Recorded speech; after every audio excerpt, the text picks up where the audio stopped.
கனத்திற்கும் பாத்திரரே, தூயவரே எங்கள் துணையாளரே, துதிக்கும் மகிமைக்கும் பாத்திரரே, மகிமையே எங்கள் மணவாளரே. எந்த கால்கள் சறுக்கிடும் போது விரைந்து தாங்கும் கிருபை உமது, சிறகுகளாலே என் அடைக்கலம் ஐயா.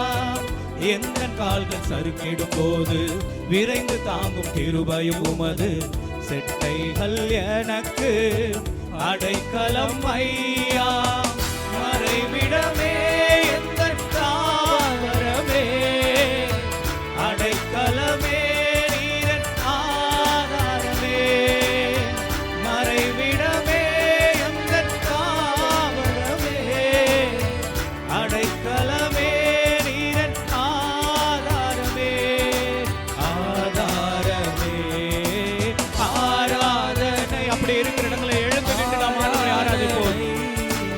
ஆராதனை உமக்கே ஐயா. நல்ல சத்தத்தை உயர்த்தி விடுதலையோடு கூட இந்த காலை நேரத்தில் தேவன் அவர் நம்மோடு கூட இடைப்படுகிறவர், நம்மோடு கூட அவர் பேசுகிறவர், நம்மை உணர்த்து வைக்கிறவர். அந்த பரிசுத்த ஆவியானவர் நம்ம மத்தியிலே.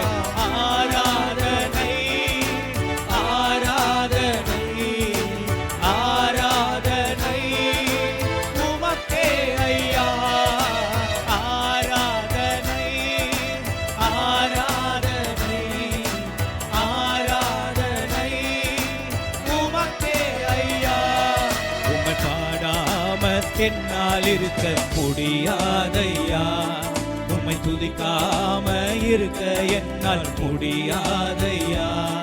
உம்மை பாடாமல் என்னால் இருக்க முடியாதையா, உம்மை துதிக்காம இருக்க என்னால் முடியாதையா. அன்பு தெய்வமே, நேச தெய்வமே, அன்பு தெய்வமே, நேச தெய்வமே, ஏசையா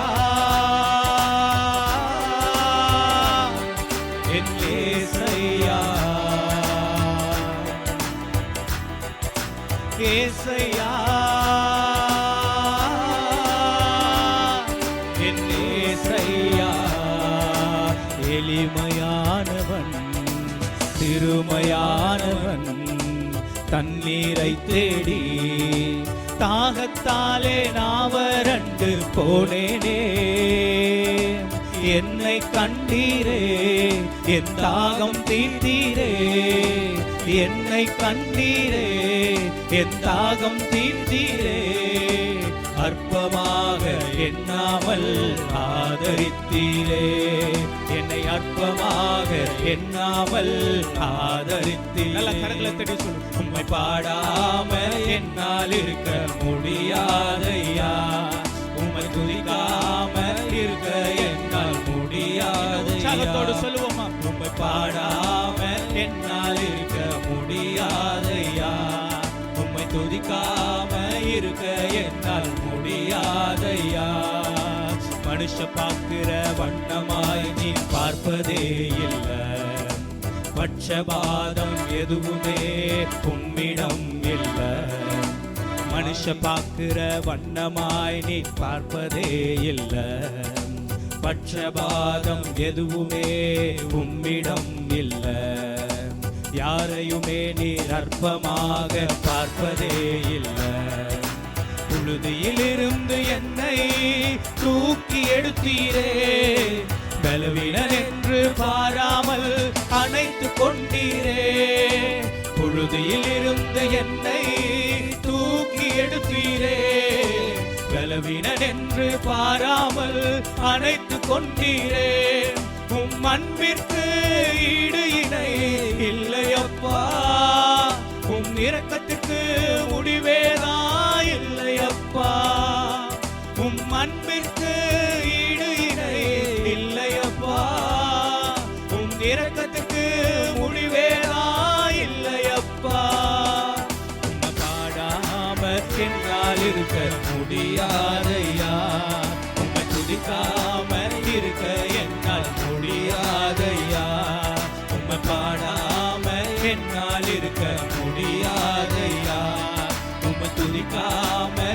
மறக்க என்னால் முடியாதையா. அன்பு தெய்வமே, நேச தெய்வமே, அன்பு தெய்வமே, நேச தெய்வமே, ஏசையா என் ஏசையா, ஏசையா என் ஏசையா. துதிக்கும் கனத்திற்கும் பாத்திரரே, தூயவரே தன் துணையாளரே.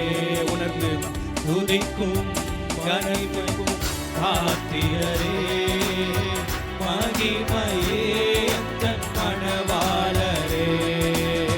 துதிக்கும் கனத்திற்கும் பாத்திரரே, தூயவரே எந்தன் துணையாளரே. துதிக்கும் மகிமைக்கும் பாத்திரரே, மகிமையே எந்தன் மணவாளரே. ஆராதனை ஆராதனை ஆராதனை உமக்கே ஐயா. ஆராதனை ஆவியானவரே, நீங்க பரிசுத்த ஆவியானவர் நீர் என்னை தொடுவீராக சொல்லி அந்த வாஞ்சையோடு கூட இருப்போமா. ஹல்லேலூயா. ஆராதனை ஆராதனை ஆராதனை உமக்கே ஐயா. ஆராதனை ஆண்டவரே, எல்லா பயங்களுக்கும் எல்லா திகிலுக்கும் நீங்களாக்கி ஆண்டவரே உங்கள் மீது இருக்கக்கூடிய நம்பிக்கையின் ஆவி இந்த காலை நேரத்தில் இந்த ஜனங்களை தொடுவதாக. ஆண்டவரே, பரிசுத்த ஆவி எங்கேயோ அங்கே விடுதலை உண்டு, அங்கே விடுதலை உண்டு, அங்க மீட்பு உண்டு, அங்க ரட்சிப்பு உண்டு, அங்க அன்பு உண்டு, அங்க சமாதானம் உண்டு. ஆவியானவரே, எங்களை நிரப்புங்க ராஜா. உமக்கே ஐயா.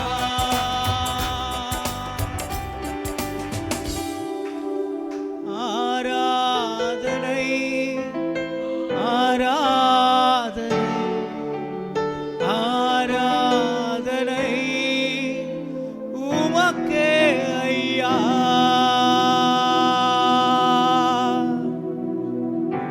துதிக்கும் கனத்திற்கும் பாத்திரரே, தூயவரே எங்கள் துணையாளரே. துதிக்கும் மகிமைக்கும் பாத்திரரே,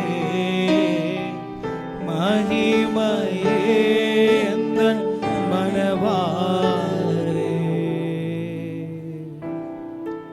இந்த உலகத்துல எது மாறினாலும், எது நம்மை விட்டு விலகினாலும் கர்த்தர் ஒருபோதும் மாறாதவர், கர்த்தர் ஒருபோதும் நம்மை விட்டு விலகாதவர். உன் தாயின் கருவிலே நீ தோன்றும் முன்னமே உன்னை பெயர் சொல்லி அழைத்திருக்கிறவர். உங்களுடைய ஆரம்பம் முடிவு எல்லாவற்றையும் அறிந்திருக்கிறவர். அவர் ஒருபோதும் நம்மை மறப்பதில்லை. இஸ்ரவேலே, நான் உன்னை மறப்பதில்லை. இஸ்ரவேலே, நான் ஒருபோதும் உன்னை விட்டு நான் நீங்குவதில்லை. காரணம், நான் உன்னை என்னுடைய விலையேறப்பட்ட ரத்தத்தால் மீட்டெடுத்திருக்கிறேன். உனக்காக என்னுடைய முழு ரத்தத்தையும் நான் சிந்தி உன்னை மீட்டெடுத்திருக்கிறேன். ஆவியானவரே, இந்த விலைக்கரியத்தை இந்த பூமியில யாருமே எங்களுக்காக செலுத்தவில்லை, அவர் நமக்காக செலுத்தி இருக்கிறாரே. பரிசுத்த ஆவியானவரே, எங்களை நிரப்புங்கப்பா. இந்த ஆராதனையில உங்க நாமம் மகிமைப்படணும், உங்க நாமம் உயர்த்தப்படணும். பரிசுத்த ஆவியானவர், நீர் எங்களை நிரப்புகிறது எங்கள் சிந்தை இப்பொழுது உணரணும் ஆண்டவரே.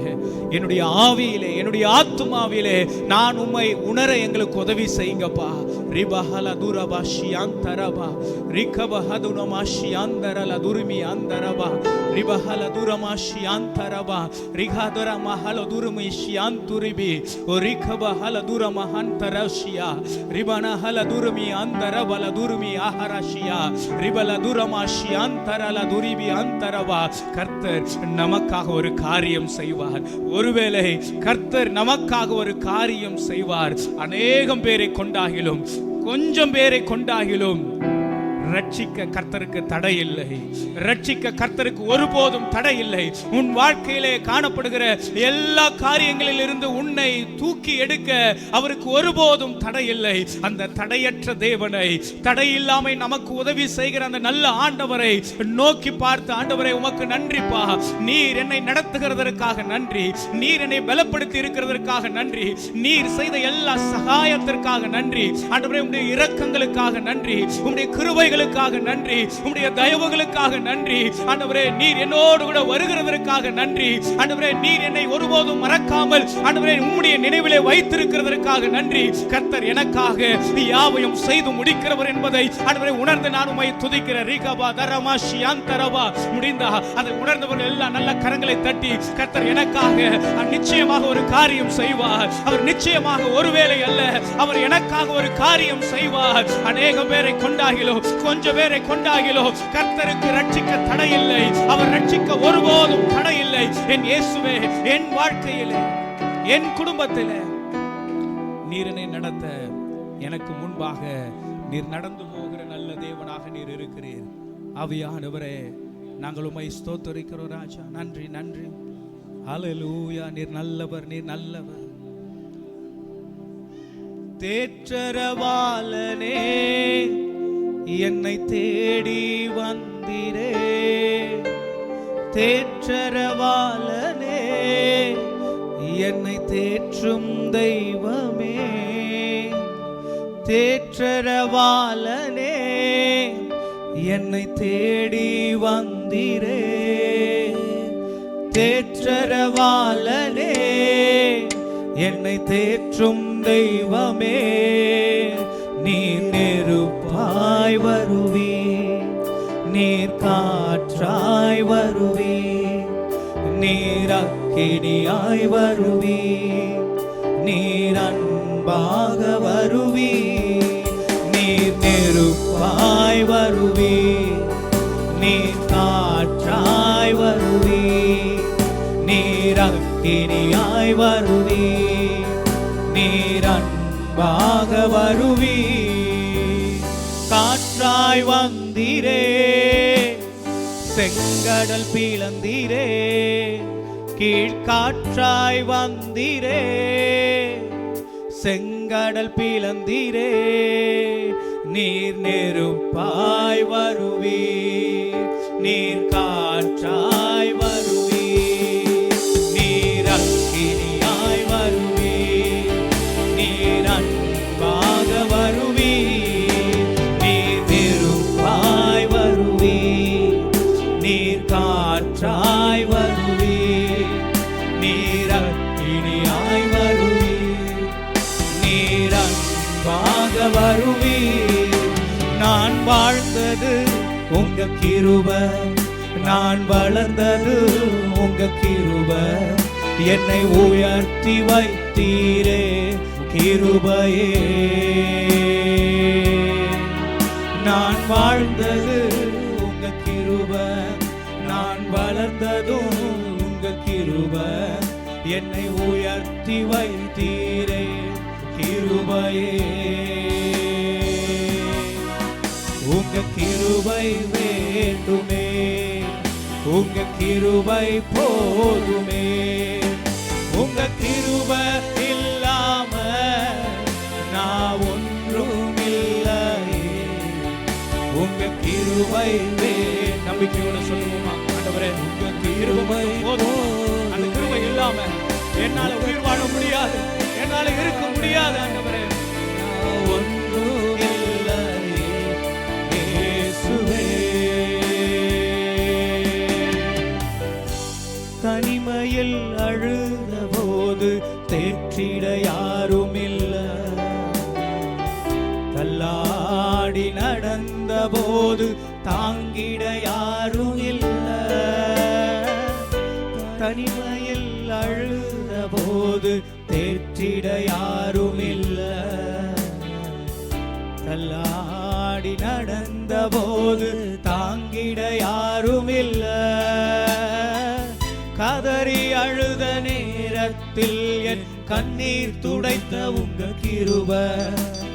கிருப இல்லைனா நானும் இல்ல.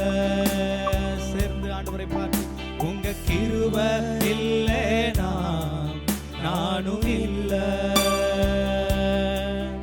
என் பலனே என் துருகமே உம்மை ஆராதிப்பே, என் அரணும் என் கோட்டையுமே உம்மை ஆராதிப்பே.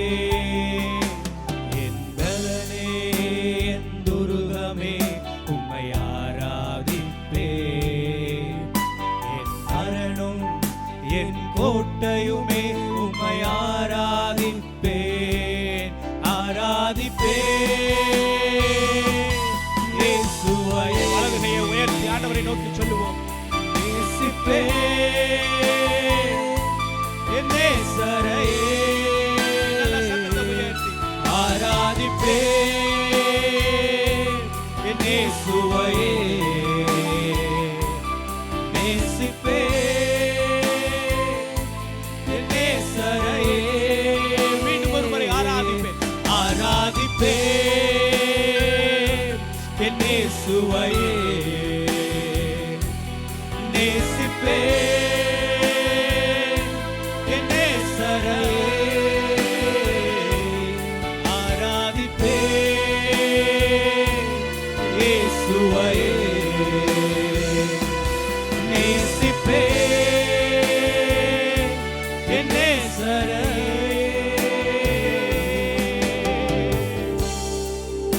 பேதுரு தன்னுடைய வாழ்க்கையில் எல்லாவற்றையும் இழந்து ஒரு விரக்தியோடு கூட நின்றிருந்த பொழுது கர்த்தர் அவனை நோக்கி, படகை நீ ஆழத்திலே கொண்டு போ என்று சொன்ன பொழுது அவன் எந்த குழப்பமும் இல்லாமல் அவருடைய வார்த்தைக்கு அப்படியே அவன் கீழ்ப்படிந்து அவர் போகிற இடத்திற்கு அவன் போனான். அவர் சொல்லுகிற இடத்துல அந்த வலையை போட்ட பொழுது இதுவரைக்கும் தன்னுடைய வாழ்க்கையில் காணாத ஒரு ஆசீர்வாதம், இதுவரைக்கும் தன்னுடைய வாழ்க்கையில பெற்றிராத ஒரு சந்தோஷத்தை அவனால் பார்க்க முடிந்தது.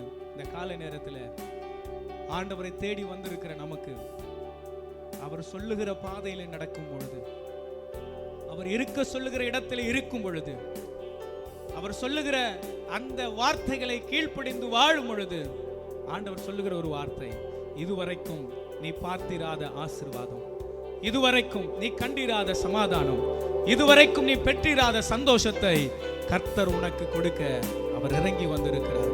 பரிசுத்த ஆவியானவர் ஆண்டவரே, இந்த காலை நேரத்தில் எங்களோடு கூட நீர் இருக்கிறதற்காக நன்றி ஆண்டவரே. எல்லோரும் வலது கையை உயர்த்தி ஆண்டவரை பார்த்து, ஆண்டவரே உம்முடைய ஆண்டவரே வார்த்தைகளுக்காக நன்றி ஆண்டவரே, உம்முடைய பிரசனத்திற்காக நன்றி ஆண்டவரே, உம்முடைய வழிநடத்துதலுக்காக நன்றி ஆண்டவரே.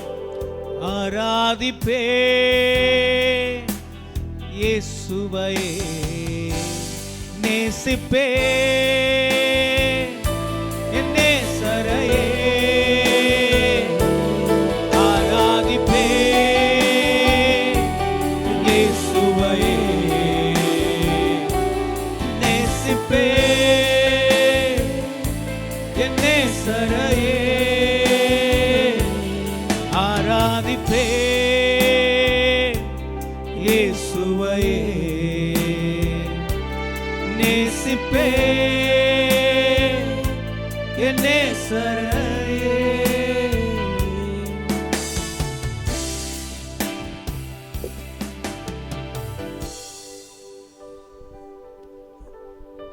தொடர்ந்து நீர் எங்களோடு கூட இடைப்படுங்க. உங்க சமூகத்திலே எங்களை தாழ்த்தி தருகிறோம். இயேசு கிறிஸ்துவின் நாமத்தில் ஜெபிக்கிறோம் நல்ல பிதாவே, ஆமென் ஆமென். நாம் எல்லாரும் அப்படியே உட்கார்ந்து கொள்ளலாம். ஹல்லேலூயா ஹல்லேலூயா ஆமென். நீங்கள் இதே போல் எப்பொழுதுமே உட்கார்ந்தீங்கன்னா பின்னாடி வருகிறவங்களுக்கு உட்காருவதற்கு அது உதவியாக இருக்கும். தொடர்ந்து இந்த முதல் ஆராதனைக்கு வந்திருக்கிறவங்க எல்லாரையும் ஆண்டவராக இயேசு கிறிஸ்துவின் நாமத்தினாலே உங்களை வாழ்த்தி வரவேற்கிறேன். தேவன் உங்கள் ஒவ்வொருவரையும் ஆசீர்வதிப்பாராக. இந்த காலை நேரத்திலையும் கூட நம்ம மத்தியிலே பாடல் ஆராதனை நடத்தின பாஸ்டர் ராஷேர் அவர்களுக்காக தேவனை ஸ்தோத்தரிக்கிறேன். நேற்று மாலையில் தான் கேட்டேன் பாஸ்டர்கிட்ட. எனக்கு 2-3 நாளாக கொஞ்சம் உடல்நிலை சரியில்லை. சரி, உடனடியாக நமக்கு மனதில் வர்றது யாருன்னா பாஸ்டர் ராஜசேகர் தான். ஏன்னா நம்முடைய சபைக்கும் நம்ம மக்களுக்கும் ரொம்ப பரிச்சயமான ஒரு நல்ல தேவனுடைய மனிதர். இந்த காலை நேரத்தில் நம்முடைய அழைப்பை ஏற்று அவங்களுக்கு 8 மணிக்கு சர்வீஸ் இருக்கிறது, ஆனாலும் கூட நமக்கென்று சற்று முன்பதாக நேரம் எடுத்து இந்த ஆராதனையில் தேவனுடைய பிரசன்னத்தை நம்ம ஒவ்வொருவரையும் அனுபவிக்க செய்த தயவுக்காக பாஸ்டர் அவளுக்கு நன்றி செலுத்துகிறேன். தொடர்ந்து நீங்கள் எல்லாரும் அண்ணனுக்காக, குடும்பத்திற்காக, கண்ணம்பாளையம் ஊழியங்களுக்காக ஜெபித்து கொள்ளுங்கள். வாய்ப்பு இருக்கும் பொழுது நீங்கள் அந்த வழியாக போனீங்கன்னா கண்ணம்பாளையத்துக்கு போயிட்டு வாங்க, சர்ச்சுக்கு போயிட்டு வாங்க. அண்ணனுடைய சபைக்கு அங்கே இருக்கக்கூடிய ஃபுல்லாக கிராமமாக தான் இருக்குது அந்த ஏரியாக்கள். அந்த பகுதியில் தேவன் பெரிய காரியங்களை செய்ய வேண்டும். அதற்காக தொடர்ந்து நீங்கள் ஜெபித்து கொள்ளுங்கள். இன்று அல்லது இந்த வாரத்திலே பிறந்த நாளை காண்கிறவர்கள் யாராவது இருக்கிறீர்களா? பர்த்டேஸ் இன்று அல்லது இந்த வாரத்தில் திருமண நாள் காண்கிறவர்கள், வெட்டிங் டேஸ் இன்று அல்லது இந்த வாரத்தில் திருமண நாளை காண்கிறவர்கள், இன்றைக்கு தான் முதல் முறையாக வந்தவங்க யாராவது இருக்கிறீங்களா? இல்லை என்று சொன்னால் நம்முடைய கவனத்தை காணிக்கைக்கு நேராக திருப்புவோம். நம்முடைய கரங்களிலே காணிக்கைகள் எடுத்து வைத்துக்கொள்வோம். கண்களை மூடி ஜெபிப்போம். நம்முடைய கரங்களிலே காணிக்கைகள் எடுத்து வைத்துக்கொள்வோம். கண்களை மூடி ஜெபிப்போம். எங்களை நேசிக்கிற அன்பின் பரலோக பிதாவே, நாங்கள் படைக்க இருக்கிற காணிக்கைகளுக்காக நாங்கள் ஜெபிக்கிறோம். அப்பா, நீர் எங்களை ஆசீர்வதித்ததிலிருந்து ஒரு பகுதியை உமக்கென்று, உம்முடைய ராஜ்யத்திற்கென்று நாங்கள் கொடுக்கிறோம். அப்பா, இதற்கேற்ற நிறைவான பலனை எங்களுக்கும் எங்களுடைய குடும்பங்களுக்கும், ஆண்டவரே, எங்களுடைய பிள்ளைகளுக்கும் பிள்ளைகளின் பிள்ளைகளுக்கும் நீர் தந்து ஆசீர்வதித்து வழி நடத்துவீராக. நீர் மல்கியா 3ஆம் அதிகாரத்தில் சொன்னதின்படி ஆண்டவரே, உமக்கென்று நாங்கள் கொடுக்கும் பொழுது வானத்தின் பலகணிகளை திறந்து நான் உன்னை ஆசீர்வதிக்கிறேனா இல்லையா என்று என்னை இதனாலே சோதித்துப்பார் என்று சொன்ன தேவன், உமக்கென்று உம்முடைய பகுதியை, உமக்கு கொடுக்க வேண்டிய பகுதியை உமக்கு கொடுக்கக்கூடிய ஆண்டவரே இருதயத்தை எங்கள் ஒவ்வொருவருக்கும் தருவீராக. அப்பா, இது தேவனுடைய ராஜ்யத்திற்கென்று நாங்கள் விதைக்கிறோம். நாங்கள் விதைக்கிற இந்த விதையானது உம்முடைய ராஜ்யத்தில் 30, 60, 100மாக பலன் தரும்படியாக என் தேவனில் ஆசீர்வதிப்பீராக. ஆண்டவரே, நாங்கள் கொடுக்கிற மிஷன் ஆஃபரிங்களுக்காக, அகாப்பே ஊழியங்களுக்காக, இன்னும் நாங்கள் கொடுக்குற எல்லா ஊழியங்களுக்கும் நாங்கள் ஜெபிக்கிறோம். அந்தந்த ஊழியங்களுக்கு கொடுக்கப்படுகிற காணிக்கைகளை அந்தந்த ஊழியங்கள் வளர்ச்சிக்கென்று என் தேவனில் எடுத்து பயன்படுத்தும்படியாக நாங்கள் ஜெபிக்கிறோம். இயேசு கிறிஸ்துவின் நாமத்தில் ஜெபிக்கிறோம் நல்ல பிதாவே, ஆமென். ஒரு பாடலை பாடும் பொழுது நாம் காணிக்கைகளை ஏறெடுப்போம்.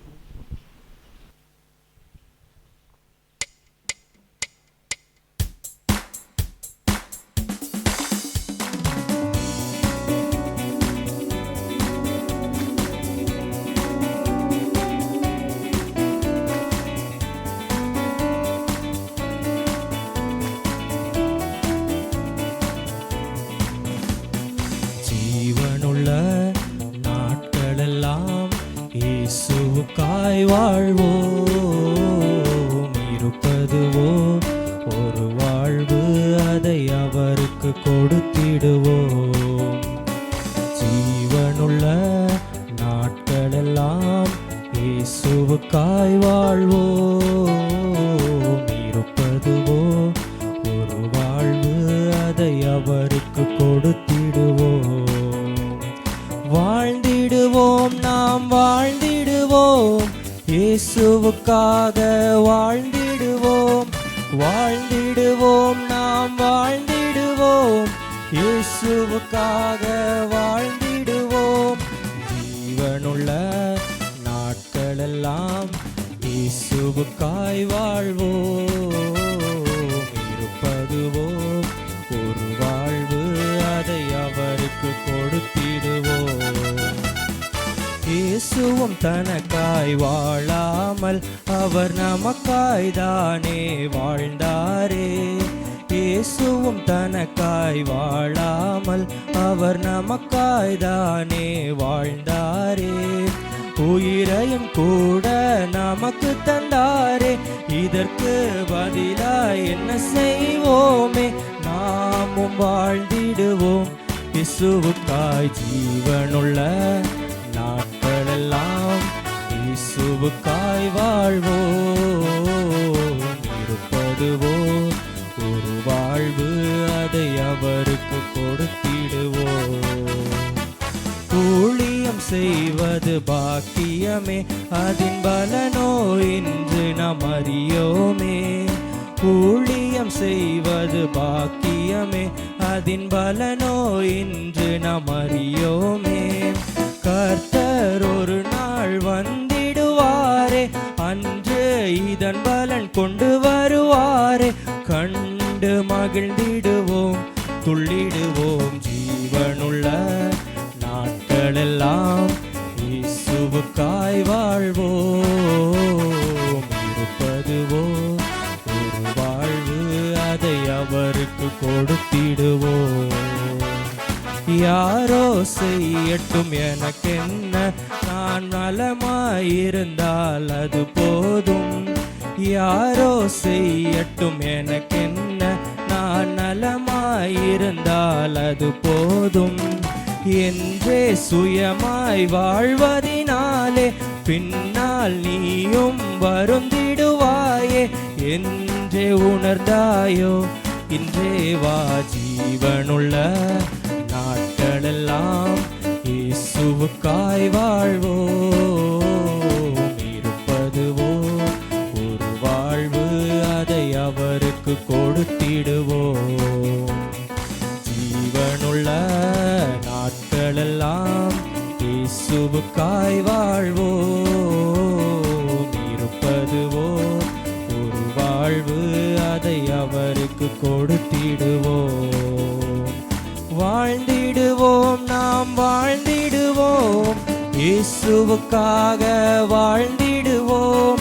வாழ்ந்திடுவோம், நாம் வாழ்ந்திடுவோம், இயேசுவுக்காக வாழ்ந்திடுவோம்.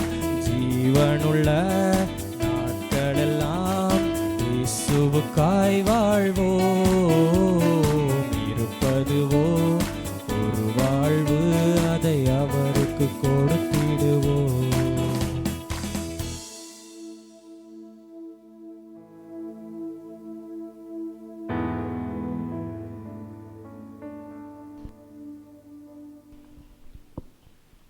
கர்த்தருடைய பரிசுத்த நாமம் மகிமைப்படுவதாக. இந்த நாள் காலை முதல் ஆராதனைக்கு வந்திருக்கிற ஒவ்வொருவரையும் இயேசுவின் நாமத்தில் வாழ்த்தி வரவேற்கிறோம்.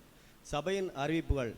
ஒவ்வொரு ஞாயிற்றுக்கிழமையும் காலை முதல் ஆராதனை காலை 6:30 முதல் 8 மணி வரை நடைபெறும். இரண்டாவது ஆராதனை 9 மணி முதல் 10:30 வரை நடைபெறும். சிறுவர்களுக்கான ஆராதனை 10:45 முதல் 12 மணி வரை நடைபெறும். வெள்ளிக்கிழமை தோறும் காலை 10 மணிக்கு உபவாச ஜெபம் நடைபெறும். வீட்டில் இருப்பவர்கள் தவறாமல் கலந்து கொள்ளும்படி கேட்டுக்கொள்ளப்படுகிறோம்.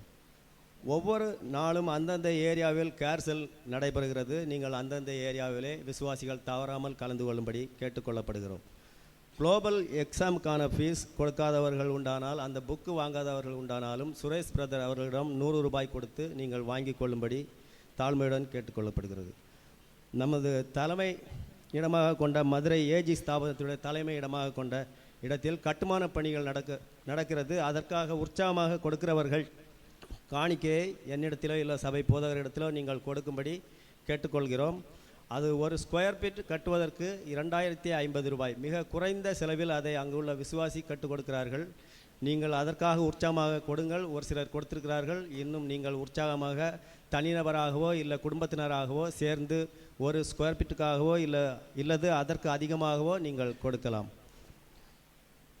இன்று மாலை எக்ஸாம் எழுதுகிற பிள்ளைகளுக்கு மாலை 4 மணிக்கு எக்ஸாம் நடைபெறும். நீங்கள் ஒவ்வொருவரும் அதில் கலந்து கொள்ளுங்கள். நீங்கள் அருகில் உள்ளவர்களும் உற்சாகமாய் வந்தால் அழைத்து வரும்படி கேட்டுக்கொள்ளப்படுகிறது.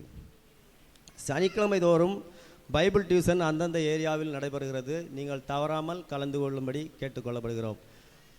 மற்றும் நம்ம சபை போதகருக்காகவும் பாஸ்டரமுக்காகவும் நீங்கள் ஜெபிக்கும்படி, அவருடைய சரீர பலவீனத்திற்காகவும் மற்றும் பிரயாணத்திலும் ஒவ்வொரு ஊழியங்களுக்காகவும் நீங்கள் அதிகமாக தனிப்பட்ட முறையிலும் குடும்ப ஜெபத்திலும் ஜெபித்து கொள்ளும்படி தாழ்மையுடன் கேட்டுக்கொள்ளப்படுகிறது. தொடர்ந்து நம்முடைய கவனத்தை தேவனுடைய வார்த்தைக்கு நேராக திருப்புவோம். எபேசியருக்கு எழுதின நிருபம் 4வது அதிகாரம். எபேசியருக்கு எழுதின நிருபம் 4வது அதிகாரம் 1 முதல் 6 வரை உள்ள வசனங்களை தான் இந்த காலை நேரத்தில் தியானிக்க போகிறோம். எபேசியர் 4 1ஆம் வசனத்தை ஒருவர் வாசியுங்கள். எபேசியர் 4:1. ஆதலால் கர்த்தர் நிமித்தம் கட்டுண்டனாகிய நான் உங்களுக்கு சொல்லுகிற புத்தி என்னவெனில், நீங்கள் அழைக்கப்பட்ட அழைப்பிற்கு பாத்திரவான்களாக நடந்து போதும். நான் உங்களுக்கு சொல்லுகிற புத்தி என்னவெனில், நீங்கள் அழைக்கப்பட்ட அழைப்பிற்கு பாத்திரவான்களாய் நடந்து. அல்லேலூயா, அல்லேலூயா. இந்த பிப்ரவரி மாதம் முழுவதும் நாம் தியானித்து கொண்டிருக்கிற தலைப்பு என்னவென்றால், நாம் கிறிஸ்துவுக்குள் நாம் யார் என்பதைத்தான் உங்களோடு கூட பகிர்ந்து கொள்கிறேன். கிறிஸ்துவுக்குள் நாம் யார்? எப்பொழுதுமே ஒரு 2-3 பாயிண்ட் சொல்லக்கூடிய ஒரு செர்மனாக ஒரு பிரசங்கமாக இருக்கும். ஆனால் இந்த மாதத்தில் அப்படி இல்லை. சற்று நமக்கு வித்தியாசமாக நாம் யார் என்கிற தெளிவை உங்களுக்கு தர வேண்டும் என்பதனால் பாயிண்டாக உங்களுக்கு சொல்லாட்டிலும் கூட அந்த புரிதலை உங்களுக்கு கொடுப்பதற்கு ஏதுவாக கடந்த 2 வாரத்தில் தியானிக்க தேவன் நமக்கு கிருபை தந்தார். முதல் வாரத்தில் தியானித்தோம், நீங்களும் நானும் யார் என்றால், நாம் தேவனுடைய, சத்தமே இல்லையே, பிள்ளைகள். நான் தேவனுடைய பிள்ளை என்பதைத்தான் முதல் வாரத்தில் தியானித்து தேவனிடத்தில் ஒரு பிள்ளையை போல, தகப்பனிடத்தில் ஒரு குழந்தை பேசுவது போல நாம் தேவனோடு கூட அந்த உறவில் வளர வேண்டும் என்று சொல்லி முதல் வாரத்தில் தியானித்தோம். 2ஆம் வாரத்திலும் கூட எபேசியர் 4ஆம் அதிகாரத்திலிருந்து தியானித்தோம். நாம் யார் என்றால், கிறிஸ்துவுக்குள் தேவ சாயலாக சிருஷ்டிக்கப்பட்ட புதிய மனுஷனாக இருக்கிறோம். நீங்களும் நானும் பழைய மனுஷன் அல்ல, கிறிஸ்துவுக்குள் புதிய மனுஷனாக இருக்கிறோம். தேவ சாயலை பிரதிபலிக்கிறவர்களாக இருக்க அவர் நமக்கு கிருபை தர வேண்டும். இது நம்மால் உண்டானது அல்ல. புதிய மனுஷனாக நாம் வாழுகிற வாழ்க்கை தேவன் நமக்கு ஈவாக தந்தது என்று சொல்லி போன வாரத்தில் தியானிக்க தேவன் நமக்கு கிருபை தந்தார். பின்னாடி ஃபேன் இல்லை, தேவைப்பட்டால் நீங்கள் போட்டுக்கோங்க. இங்கேயும் ஃபேன் ஆஃபில் தான் இருக்குது, இந்த ஃபேனை போட்டுக்கோங்க தேவைப்பட்டால். இந்த வாரத்திலும் 3ஆவதாக இன்னொரு காரியத்தை உங்களோடு கூட பகிர்ந்து கொள்ள விரும்புகிறேன். கிறிஸ்துவுக்குள் நீங்களும் நானும் யார் என்றால், எபேசியர் 4ஆம் அதிகாரம் 1ஆம் வசனத்தின்படி, நீங்கள் அழைக்கப்பட்ட அழைப்பிற்கு பாத்திரவான்களாக நடந்து கொள்ளுங்கள். எல்லாரும் பக்கத்தில் பார்த்து சொல்லுங்க, நீங்கள் அழைக்கப்பட்ட அழைப்புக்கு பாத்திரவான்களாக நடந்து கொள்ளுங்க. பக்கத்தில் பார்க்குறீங்க, கை கொடுக்குறீங்க, சொல்ல மாட்டேங்கிறீங்களே. நீங்கள் அழைக்கப்பட்ட அழைப்புக்கு பாத்திரவான்களாக நடந்து கொள்ளுங்க. அதுக்கு என்ன அர்த்தம்? நீங்கள் அழைக்கப்பட்ட அழைப்புக்கு பாத்திரவான்களாக நடந்து கொள்ளுங்கன்னு என்ன அர்த்தம்? புரியல. எதுக்காக நம்மளை அழைச்சிருக்கிறாரோ அவ்வளோதான். சிம்பிளாக அக்கா சொல்லிட்டாங்க. எதுக்காக நம்மளை கூப்பிட்டுருக்காங்களோ அழைச்சிருக்காங்களோ அதுக்கு சரியாக நம்ம என்ன பண்ணணும்? நடந்து கொள்ள வேணும். அதுதான் சிம்பிளாக நம்ம அதுக்கு அர்த்தம் சொல்லணும் அப்படின்னா அதுதான் அர்த்தம். அப்போது இந்த வாரத்தில் உங்களுக்கு நான் சொல்ல விரும்புகிற இன்னொரு காரியம், நீங்களும் நானும் யாருன்னா, நீங்களும் நானும் தேவனால் அழைக்கப்பட்டவர்கள். யாரு? தேவனால் அழைக்கப்பட்டவர்கள். We are called people. நம்மை தேவன் அழைத்து இருக்கிறார். எதற்கு அழைத்திருக்கிறார் அதெல்லாம் நம்ம அடுத்து தியானிப்போம். தேவன் அழைத்த அழைப்பிற்கு நாம் பாத்திரவான்களாக நடந்து கொள்ள வேண்டும். அதற்கு அந்த அழைப்பிற்கு உண்மை உள்ளவர்களாக, சிம்பிளாக சொல்லணும்னா, எதற்கு நம்மை அழைத்திருக்கிறார்களோ அந்த அழைப்பில் ஜாக்கிரதை உள்ளவர்களாக, பொறுமை உள்ளவர்களாக, அழைத்ததற்கு தகுதி உள்ளவர்களாக நம்முடைய வாழ்க்கை இருக்க வேண்டும் என்று இந்த காலை நேரத்தில் தியானிக்க தேவன் நமக்கு கிருபை தருவாராக.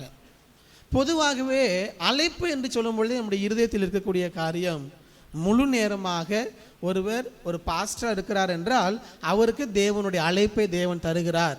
அவங்க தேவனுடைய அழைப்பை ஏற்று முழு நேர ஊழியர்களாக இருக்கிறார்கள் என்று தான் நம்ம பார்ப்போம்.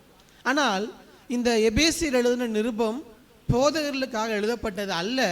எபேசியர் எழுதின நிருபம் எபேசு சபையில் உள்ள விசுவாசிகளுக்கு எழுதப்பட்டது. விசுவாசிகள், சபையில் உள்ள எல்லா விசுவாசிகளுக்கு எழுதப்பட்ட ஒரு நிருபம் தான் இந்த எபேசியர் நிருபம். அந்த விசுவாசிகளை பார்த்துதான் பவுல் சொல்லுகிறார், ஆதலால் கர்த்தர் நிமித்தம் கட்டுண்டவனாகிய நான் உங்களுக்கு சொல்லுகிற புத்தி என்னவெனில், அவர் ஜனங்களுக்கு சொல்லுகிற அறிவுரையில் முதலாவது சொல்லுகிறது என்னவென்றால் 4ஆம் அதிகாரம் 3ஆம் வசனத்தில், நீங்கள் அழைக்கப்பட்ட அழைப்புக்கு பாத்திரவான்களாய் நடந்து கொள்ளுங்கள். அப்பொழுது இதிலிருந்து ஒன்று நமக்கு விளங்குகிறது, தெரிகிறது.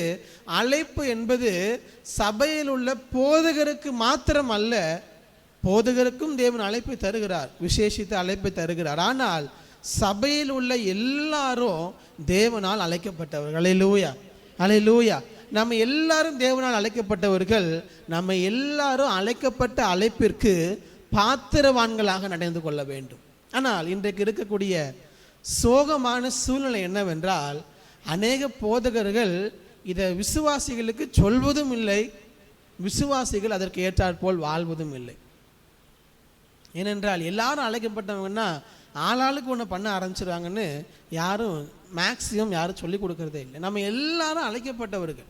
நான் எப்போதுமே நம்முடைய சபையில் சொல்லுகிற ஒரு காரியம், every believer is a minister. ஒவ்வொரு விசுவாசியும் தேவனால் அழைக்கப்பட்டவர்கள், தேவனுடைய ஊழியத்தை செய்கிறவர்கள் என்று நான் எப்பொழுதுமே சொல்வது உண்டு. பழைய ஏற்பாட்டில் பார்க்கும் பொழுது இந்த அழைப்பு என்பது ஒரு குறிப்பிட்ட ஜனத்தோடு நின்று விட்டது, எல்லாருக்குமானது கிடையாது. பழைய ஏற்பாட்டில் சபையில் போதகர் என்பது அல்லது ஆசாரியன் என்பது யார் வேண்டுமானாலும் ஆசாரியனாக மாற முடியாது. பழைய ஏற்பாட்டில் வாசிக்கிறோம், ஒரு வசனத்தை மாத்திரம் எடுத்து வாசிங்க. என்னாகமம் 3ஆவது அதிகாரம் 11ஆவது வசனத்தை வாசியுங்கள். என்னாகமம் 3:11. வேகமாக எடுத்தவங்க வாசிங்க. இஸ்ரவேல் புத்திரரில் யாவுக்கும் பதிலாக நான் லேவியரை இஸ்ரவேல் புத்திரரிலிருந்து எடுத்துக்கொண்டேன், அவர்கள் என்னுடையவர்களாக இருக்கிறார்கள் என்று தேவன் மோசே எடுத்து சொல்கிறதை பார்க்க முடியும். பழைய ஏற்பாட்டில் பார்க்கும் பொழுது எல்லா முதற் பிள்ளையும் அது யாருக்கு உரியது என்றால் அது தேவனுக்கு உரியது. அதுதான் நம்ம இன்னைக்கு நம்ம காணிக்கையெல்லாம் கொடுக்கும்போது என்ன சொல்கிறோம், நம்முடைய வருமானத்தில் முதல் பங்கை தேவனுக்கு கொடுக்குறோன்னு சொல்கிறோம் இல்லையா? அதே போல் நம்முடைய பிள்ளைகளிலும் முதல் பங்கு யாருடையது, முதல் பிள்ளை யாருடையது என்றால் அது தேவனுக்கு உரியது. ஆனால் அதற்கு ஈடாக தேவன் ஒன்றை செய்கிறார். நீங்கள் முதல் பிள்ளை எல்லாவற்றையும் நீங்கள் எனக்கு கொடுக்க வேண்டாம், அதற்கு பதிலாக லேவியன் என்கிற ஒரு கோத்திரத்தை எனக்காக நான் எடுத்துக்கொள்கிறேன். அதன் மூலமாக உங்களுடைய தலைப்பிள்ளைகள் எல்லாம் நீங்கள் அதற்கு மாற்றாக நீங்கள் வைத்துக் கொள்ளலாம் என்று சொல்லி அதற்கான ஒரு சில வழிமுறைகளையும் அங்கே வேதத்தில் தேவன் சொல்லுகிறதை நம்மால் பார்க்க முடியும். அப்போ பழைய ஏற்பாட்டின்படி எல்லாரும் அழைக்கப்பட்டவர்கள் அல்ல. யார் அழைக்கப்பட்டவர்கள் என்றால் லேவியர்கள் அழைக்கப்பட்டவர்கள். லேவி கோத்திரத்தார், இஸ்ரவேல் வம்சத்தில் உள்ள 12 கோத்திரத்தில் ஒரு கோத்திரமாகிய அந்த லேவி கோத்திரம் தேவனால் அழைக்கப்பட்டவர்கள். அவர்கள் தேவனுக்கு முன்பதாக இருந்து ஊழியம் செய்வார்கள். அப்படிதான் பழைய ஏற்பாட்டு விதிமுறை வழிமுறை இருந்தது. மோசே அந்த லேவி கோத்திரத்தில் வந்த ஒரு நபர்.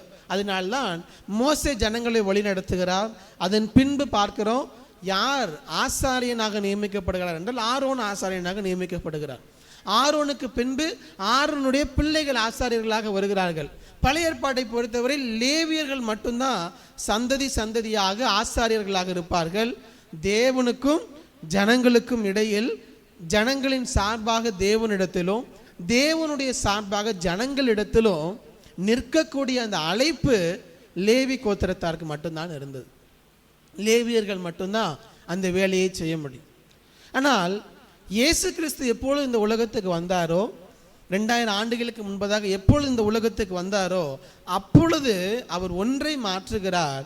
லேவி கோத்திரத்தார் மட்டும்தான் அழைக்கப்பட்டவர்கள் என்று அல்ல, என்னுடைய இரத்தத்தினால் கழுவப்பட்டு பரிசுத்தமாக்கப்பட்டு ரட்சிக்கப்பட்டு விசுவாசத்தினால் அவருடைய பிள்ளைகளாக இருக்கிற ஒவ்வொருவரும் யார் என்றால் ஆசாரியர்களாகவும் லேவியர்களாகவும் நம்மை மாற்றியிருக்க. அல்லேலூயா, அல்லேலூயா. நம்ம வாசிக்கும் போது நமக்கு தெரியும், 1 பேதுரு 2ஆம் அதிகாரம் 10ஆம் வசனம்னு நினைக்கிறேன். எடுத்தவங்க வாசிங்க. அந்த 1 பேதுரு 2:9ஆம் வசனத்தை வாசிங்க. நீங்களோ உங்களை அந்தகாரத்தில் நின்று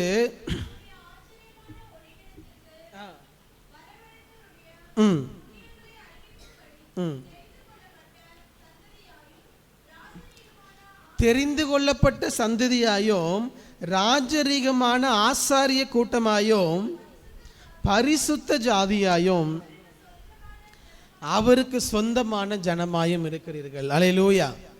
பழைய ஏற்பாட்டில் லேவியர்கள் மாத்திரம் ஆசாரியர்களாக இருந்தார்கள். ஆனால் புதிய ஏற்பாட்டிற்கு வரும் பொழுது நாம் எல்லாரும் யார் அப்படின்னா ராஜரீக ஆசாரிய கூட்டமாக தேவன் நம்மை தெரிந்தெடுத்திருக்கிறார். அல்லேலூயா. அப்போ உங்களுக்குள்ள ஒரு கேள்வி வரணும் இந்த நேரத்தில், அப்போ நாங்கள் எல்லாரும் பாஸ்டர் நாங்கள் எல்லாரும் பாஸ்டர், அப்போ நாங்கள் எல்லாரும் உங்களை போலவே சபையை நடத்தணுமா என்கிற கேள்வி நீங்கள் சரியாக கவனித்து கொண்டே வந்திருந்தால் இப்பொழுது கேள்வி வந்திருக்க வேண்டும். அப்போ நம்ம எல்லாரும் பாஸ்டர் ஆகணுமா என்று கேட்டால் அதுதான் இல்லை. ஆனால் நம்ம எல்லாரும் தேவனால் அழைக்கப்பட்டவர்களா என்றால் ஆம், நம்ம எல்லாரும் அழைக்கப்பட்டவர்கள். அப்போ நம்ம செய்ய வேண்டியது என்ன? எதற்காக தேவன் அழைத்திருக்கிறார் என்றால் சபையை கட்டி எழுப்புவதற்காக தேவன் உங்களை என்னை அழைத்திருக்கிறார். அல்லேலூயா, அல்லேலூயா. நம்ம எதற்காக தேவன் அழைத்திருக்கிறார்? சபை என்பது ஒரு மனிதன் முன்பதாக நின்று நடத்துவது அல்ல. சபை என்பது சபையில் உள்ள எல்லா ஜனங்களும் அழைக்கப்பட்ட எல்லாரும் இணைந்து கட்டி எழுப்புகிற ஒரு இடம்தான் சபை. அதுதான் தேவன் நியமித்த சபை, அதுதான் தேவன் உருவாக்கின சபை. ஆனால் இன்றைக்கு அநேக இடங்களில் ஒரு நபர் ஊழியம் செய்ய எல்லா ஜனங்களும் வந்து அமர்ந்து விட்டு மீண்டுமாக வீட்டுக்கு செல்லுகிறார்கள். நம்முடைய சபை அப்படியாக இருக்கக்கூடாது. நம்முடைய சபை நீங்கள் எல்லாரும் ஆராதனைக்கு சரியாக வந்துடுறீங்க, சரியாக ஆராதனை கவனிக்கிறீங்க, நல்ல நோட்ஸ் எடுக்கிறீங்க, திரும்பி வீட்டுக்கு செல்லுகிறீங்க, திருப்பி அடுத்த வாரம் வரீங்க. அதுவும் அல்ல, அது நார்மலாக எல்லாரும் செய்யக்கூடிய. நாம் அப்படி அல்ல. நீங்களும் நானும் அழைக்கப்பட்டவர்கள். இந்த சபையை கட்டி எழுப்புவதில் என்னுடைய பங்கு எப்படி இருக்கிறதோ அதே போல விசுவாசிகளாக இருக்கக்கூடிய உங்கள் எல்லாருடைய பங்கும் இருக்குது. எல்லாருடைய பங்கும் இருக்கிறது. பாஸ்டர் எங்களுக்கு பிரசங்கம் பண்ண தெரியாது, எங்களுக்கு வொர்ஷிப் பண்ண தெரியாது, அதெல்லாம் தெரியணும் அவசியமே அல்ல. சபையை கட்டுவதற்கு நம்ம எல்லாருடைய கைகளிலும் தேவன் ஆவியின் வரங்களை தந்திருக்கிறார், கிருபைகளை தந்திருக்கிறார், ஆவியின் கனிகளை தந்திருக்கிறார். நமக்கு என்ன வரங்களை தந்திருக்கிறாரோ, நமக்கு என்ன கிருபைகளை தந்திருக்கிறாரோ, அவனவனுக்கு அளிக்கப்பட்ட கிருபையின்படி சபையில் அவன் என்ன பண்ணணும் அப்படின்னா ஊழியங்களை செய்ய வேண்டும். இந்த பிரசங்கம் முழுவதும் நீங்கள் கேட்கும் பொழுது நீங்கள் சபையை கட்டுவதற்கு நீங்கள் என்ன செய்து கொண்டு இருக்கிறீர்கள் என்பதை நீங்கள் தியானித்து கொண்டே என்னோடு கூட வரும்படியாக உங்களை கேட்கிறேன். ஏனென்றால் சபை என்பது பழைய ஏற்பாட்டோடு முடிந்தது. ஒரு மனிதனை சார்ந்து இருப்பது, ஒருவரையே நோக்கி இருப்பது என்பது பழைய ஏற்பாட்டோடு முடிந்து விட்டது. புதிய ஏற்பாட்டில் ஒரு மனிதனை பார்த்து வருவது அல்ல சபை. அது ஒரு it's a family of families. நான் எப்போதும் சொல்வது போல குடும்பங்களின் குடும்பம் தான் சபை. அதனால் ஒருவர் ஓடுவது அல்ல சபை, நாம் எல்லாரும் இணைந்து ஓடுவது தான் சபை. இப்படி நம்ம எல்லாரும் அழைக்கப்பட்ட அழைப்பில் பாத்திரவான்களாக நடந்து கொண்டு இருக்கிறோமா, அல்லது நம்முடைய அழைப்பையே மறந்துவிட்டு ஏதோ நம்முடைய வாழ்க்கை சபையில் வந்து அமர்ந்து விட்டு செல்லுகிற ஒரு பெயர் கிறிஸ்தவர்களாக நம்முடைய வாழ்க்கை இருக்கிறது? எனக்கு ரொம்ப சந்தோஷம். மற்ற நிறைய சபைகளை விட நம்முடைய சபையில் உள்ள விசுவாசிகள் அநேக ஊழியங்களில் ஈடுபடுகிறவர்களாக, கேர்சல்ஸில் உங்களுடைய வீடுகளில் நடக்கிறது நீங்கள் வந்து பங்கு பெறுகிறீர்கள். என்னால் தைரியமாக சொல்ல முடியும், நம்முடைய சபையில் ஒரு 60%, இன்னும் சொல்லப்போனால் 70% மக்கள் நீங்கள் ஊழியம் செய்கிறவர்களாக இருக்கிறீங்க. வெறுமனே ஞாயிற்றுக்கிழமைக்கு வந்து போகிறவர்களாக இல்லை. நீங்கள் சபையோடு கூட இணைந்து உங்களால் என்ன செய்ய முடியுமோ அதை செய்து கொண்டு தான் இருக்கிறீர்கள். ஒரு சில சந்தர்ப்ப சூழ்நிலையால் செய்ய முடியாமல் இருக்கலாம், ஆனால் அந்த எண்ணம் எல்லாருக்குள்ள இருக்கிறது. அதுதான் சபை வளர்வதற்கும் தேவன் விரும்புகிற சபையாக சபை உருவாக்கப்படுவதற்கும் அது வாய்ப்பாக இருக்கும். யோசித்து பாருங்க, ஒருத்தரை அழைத்திருக்கிறார்கள் என்றால் அவங்க அதற்கு எந்த அளவுக்கு சரியான நபராக இருந்தால் அழைப்பார்கள். யோசிச்சு பாருங்க, ஒரு அமெரிக்காவினுடைய பிரதிநிதியாக, அல்லது ஆங்கிலத்தில் சொல்லணும்னா அம்பாசிடராக ஒருத்தர் இந்தியாவுக்கு அனுப்புகிறாங்கன்னா சும்மா சாதாரண ஒருத்தரை அம்பாசிடராக இந்தியாவுக்கு அனுப்பிச்சிடுவாங்களா? உங்களுக்கு அம்பாசிடராக என்னென்னு தெரியாமல் இருக்கலாம். அம்பாசிடர் கார்டு கிடையாது. பிரதிநிதியாக என்ன பண்ணுவாங்கன்னா அந்த நாட்டின் சார்பாக ஒருவரை இங்கே அனுப்புவார்கள். அதே போல் எல்லா நாட்டின் சார்பாக ஒருவரை அனுப்புவார்கள். நம்முடைய நாட்டின் பிரதிநிதியாகவும் ஒருவர் அங்கே இருப்பார். அப்படி அனுப்பப்படுகிறவர் மொத்த நாட்டையே பிரதிபலிக்கிற, அதன் சார்பாக நிற்கக்கூடிய ஒரு நபர், அவர்தான் அம்பாசிடர். அந்த நாட்டினுடைய பிரதிநிதி. அப்போ அப்படிப்பட்ட ஒருவர் இங்கே வருகிறார் என்றால் அவரை சாதாரண ஒருத்தர் என்ன பண்ண மாட்டாங்க அப்படின்னா கூப்பிட்டு நீங்கள் போய் நம்முடைய நாட்டின் பிரதிநிதியாக போய் இந்தியாவில் இருங்க அப்படின்னு அனுப்ப மாட்டாங்க. They have to be the best. அவங்க எல்லா காரியங்களிலும் தேர்ந்தவராக இருக்கக்கூடிய ஒருவரை தான் நம்ம நாட்டை ரெப்ரசன்ட் பண்ண போகிறாரு. அவர் எல்லாத்துலேயும் பெஸ்ட்டாக இருக்கணும். அதே தான் ஒரு கேம் எடுத்துக்கோங்களேன். ஒரு ஸ்கூலில் நிறைய பிள்ளைங்க படிக்கலாம். ஃபார் எக்ஸாம்பிள், நானும் சின்ன வயசில் இருக்கும்பொழுது பேஸ்கெட் பால் விளையாடுவேன். அப்போ நம்ம பேஸ்கெட் பால் நம்முடைய ஸ்கூல் சார்பாகவோ அல்லது காலேஜ் சார்பாகவோ அந்த விளையாட்டை போய் விளையாடணும்னா காலேஜில் 1000 பசங்க இருப்பாங்க. 1000 பேரில் யாரையாவது 5 பேர் கூட்டிகிட்டு போவாங்களா? இல்லை. 1000 பேரில் விளையாடுவதற்கு கொஞ்சம் பேர் வருவாங்க. ஒரு 20-30 பேர் வரலாம். சரி, அந்த 30 பேரை கூட்டிகிட்டு போயிடுவாங்களா? இல்லை. 30 பேர்லேயும் நம்முடைய காலேஜை ரெப்ரசன்ட் பண்ணுவதற்கு பெஸ்ட்டாக யார் இருக்கிறாங்க, யார் பெஸ்ட்டாக அந்த விளையாட்டில் இருக்கிறார்களோ அவர்களை தான் நம்முடைய காலேஜின் சார்பாக அழைத்து கொண்டு அந்த காம்படிஷனில் கொண்டு போய் நிப்பாட்டுவாங்க. அப்படி தானே உங்கள் எல்லாருக்குமே தெரியும். ஸ்கூலில் படிக்கிற பிள்ளைகளுக்கு, பேரண்ட்ஸுக்கெல்லாம் தெரிஞ்சிருக்கும். அப்போது அந்த ஸ்கூலை ரெப்ரசன்ட் பண்ணுவதற்காக ஒருவர் போய் விளையாட வேண்டும் என்றால் அவர் அந்த ஸ்கூல்லையே பெஸ்ட்டாக இருக்கணும். அந்த விளையாட்டில் அவரை போல விளையாடுவதற்கு வேறு யார் இல்லைன்னா தான் அவர் அந்த இடத்துல நிற்க முடியும். அப்போ தான் அவருக்கு அந்த அழைப்பு கிடைக்கும்.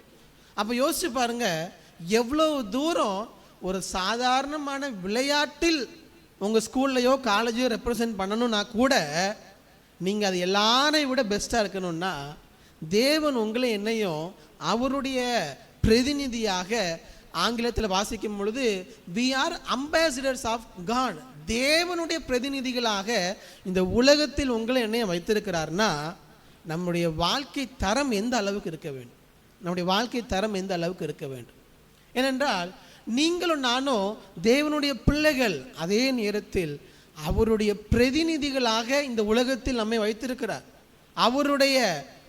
அவரை காட்டுவதற்காக எப்படி அமெரிக்காவை பிரதிபலிப்பதற்கு ஒரு பிரதிநிதி இந்தியாவில் இருக்கிறாரோ அதே போல பரலோகத்தை பிரதிபலிப்பதற்கு, தேவனுடைய பரலோக ராஜ்யத்தை பிரதிபலிப்பதற்கு நீங்களும் நானும் அம்பாசிடர்ஸாக இந்த உலகத்தில் இருக்கிறோம். அப்படின்னா நம்மை பார்க்கும் பொழுது நாம் தேவனுக்கு பிரதிநிதிகளாக இருக்கிறோம் என்பது நம்முடைய வாழ்க்கை தரத்தில் தெரிய வேண்டும். அதுதான் நாம் அழைக்கப்பட்ட அழைப்பிற்கு பாத்திரவான்களாக நடந்து கொள்வது, பாத்திரவான்களாக வாழுகிற ஒரு வாழ்க்கையை. தொடர்ந்து இருக்கக்கூடிய வசனங்களை வாசித்து தியானித்து இந்த காலை ஆராதனை நம்ம முடிக்க போகிறோம். 4ஆம் அதிகாரம் 2வது வசனத்தை ஒரு வாசிங்க. 4:2.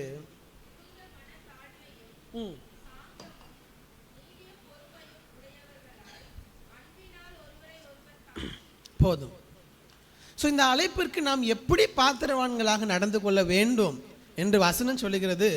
முதலாவது பவுல் சொல்லுகிறது, நீங்கள் அழைக்கப்பட்ட அழைப்பில் பாத்திரவான்களாக நடந்து கொள்ள முதலாவது உங்களுக்கு தேவை மிகுந்த மனத்தாழ்மையும் சாந்தமும். சொல்லுங்க பார்ப்போம். மிகுந்த மனத்தாழ்மையும் சாந்தமும். அவர் மனத்தாழ்மைன்னு கூட சொல்லலை, மிகுந்த மனத்தாழ்மை, மிகுந்த மனத்தாழ்மை, சாந்தம். கொஞ்சம் கொஞ்சமான 3 பாயிண்ட்ஸாக உங்களோட சொல்ல வரும். முதலாவது, நாம் அழைக்கப்பட்ட அழைப்பிற்கு பாத்திரவான்களாக நடந்து கொள்ள நமக்கு மிகுந்த மனத்தாழ்மையும் சாந்தமும் தேவை. எப்பொழுதுமே நான் சொல்லக்கூடிய ஒரு காரியம், எப்பொழுது ஒரு தனிப்பட்ட மனிதனுடைய வாழ்க்கையில் தனிப்பட்ட பெருமை வந்து விடுகிறதோ அவன் தேவனுடைய பிரதிநிதியாக இருப்பதற்கு வாய்ப்பே கிடையாது.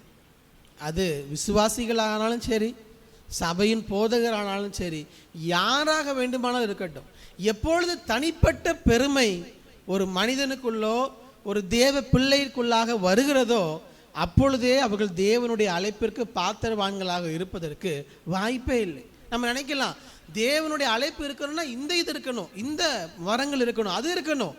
அதெல்லாம் இருந்தாலும் இல்லாட்டாலும் பிரச்சனை இல்லை. என்ன இருக்கணும் அப்படின்னா நம்முடைய வாழ்க்கையில் தாழ்மை இருக்க வேண்டும், தாழ்மை இருக்க வேண்டும், மிகுந்த மனத்தாழ்மை இருக்கணும். ஏன்னா அநேக நேரத்தில் சாத்தான் நமக்கு அது எல்லாத்தையும் ஒன்றுமே செய்ய மாட்டான். உனக்கு இந்த வாரம் இருக்குதா வச்சுக்கோ, இந்த ஊழியத்தை சரியா செஞ்சுக்கோ, என்ன நாள் செஞ்சுக்கோ ஆண்டவருக்காக.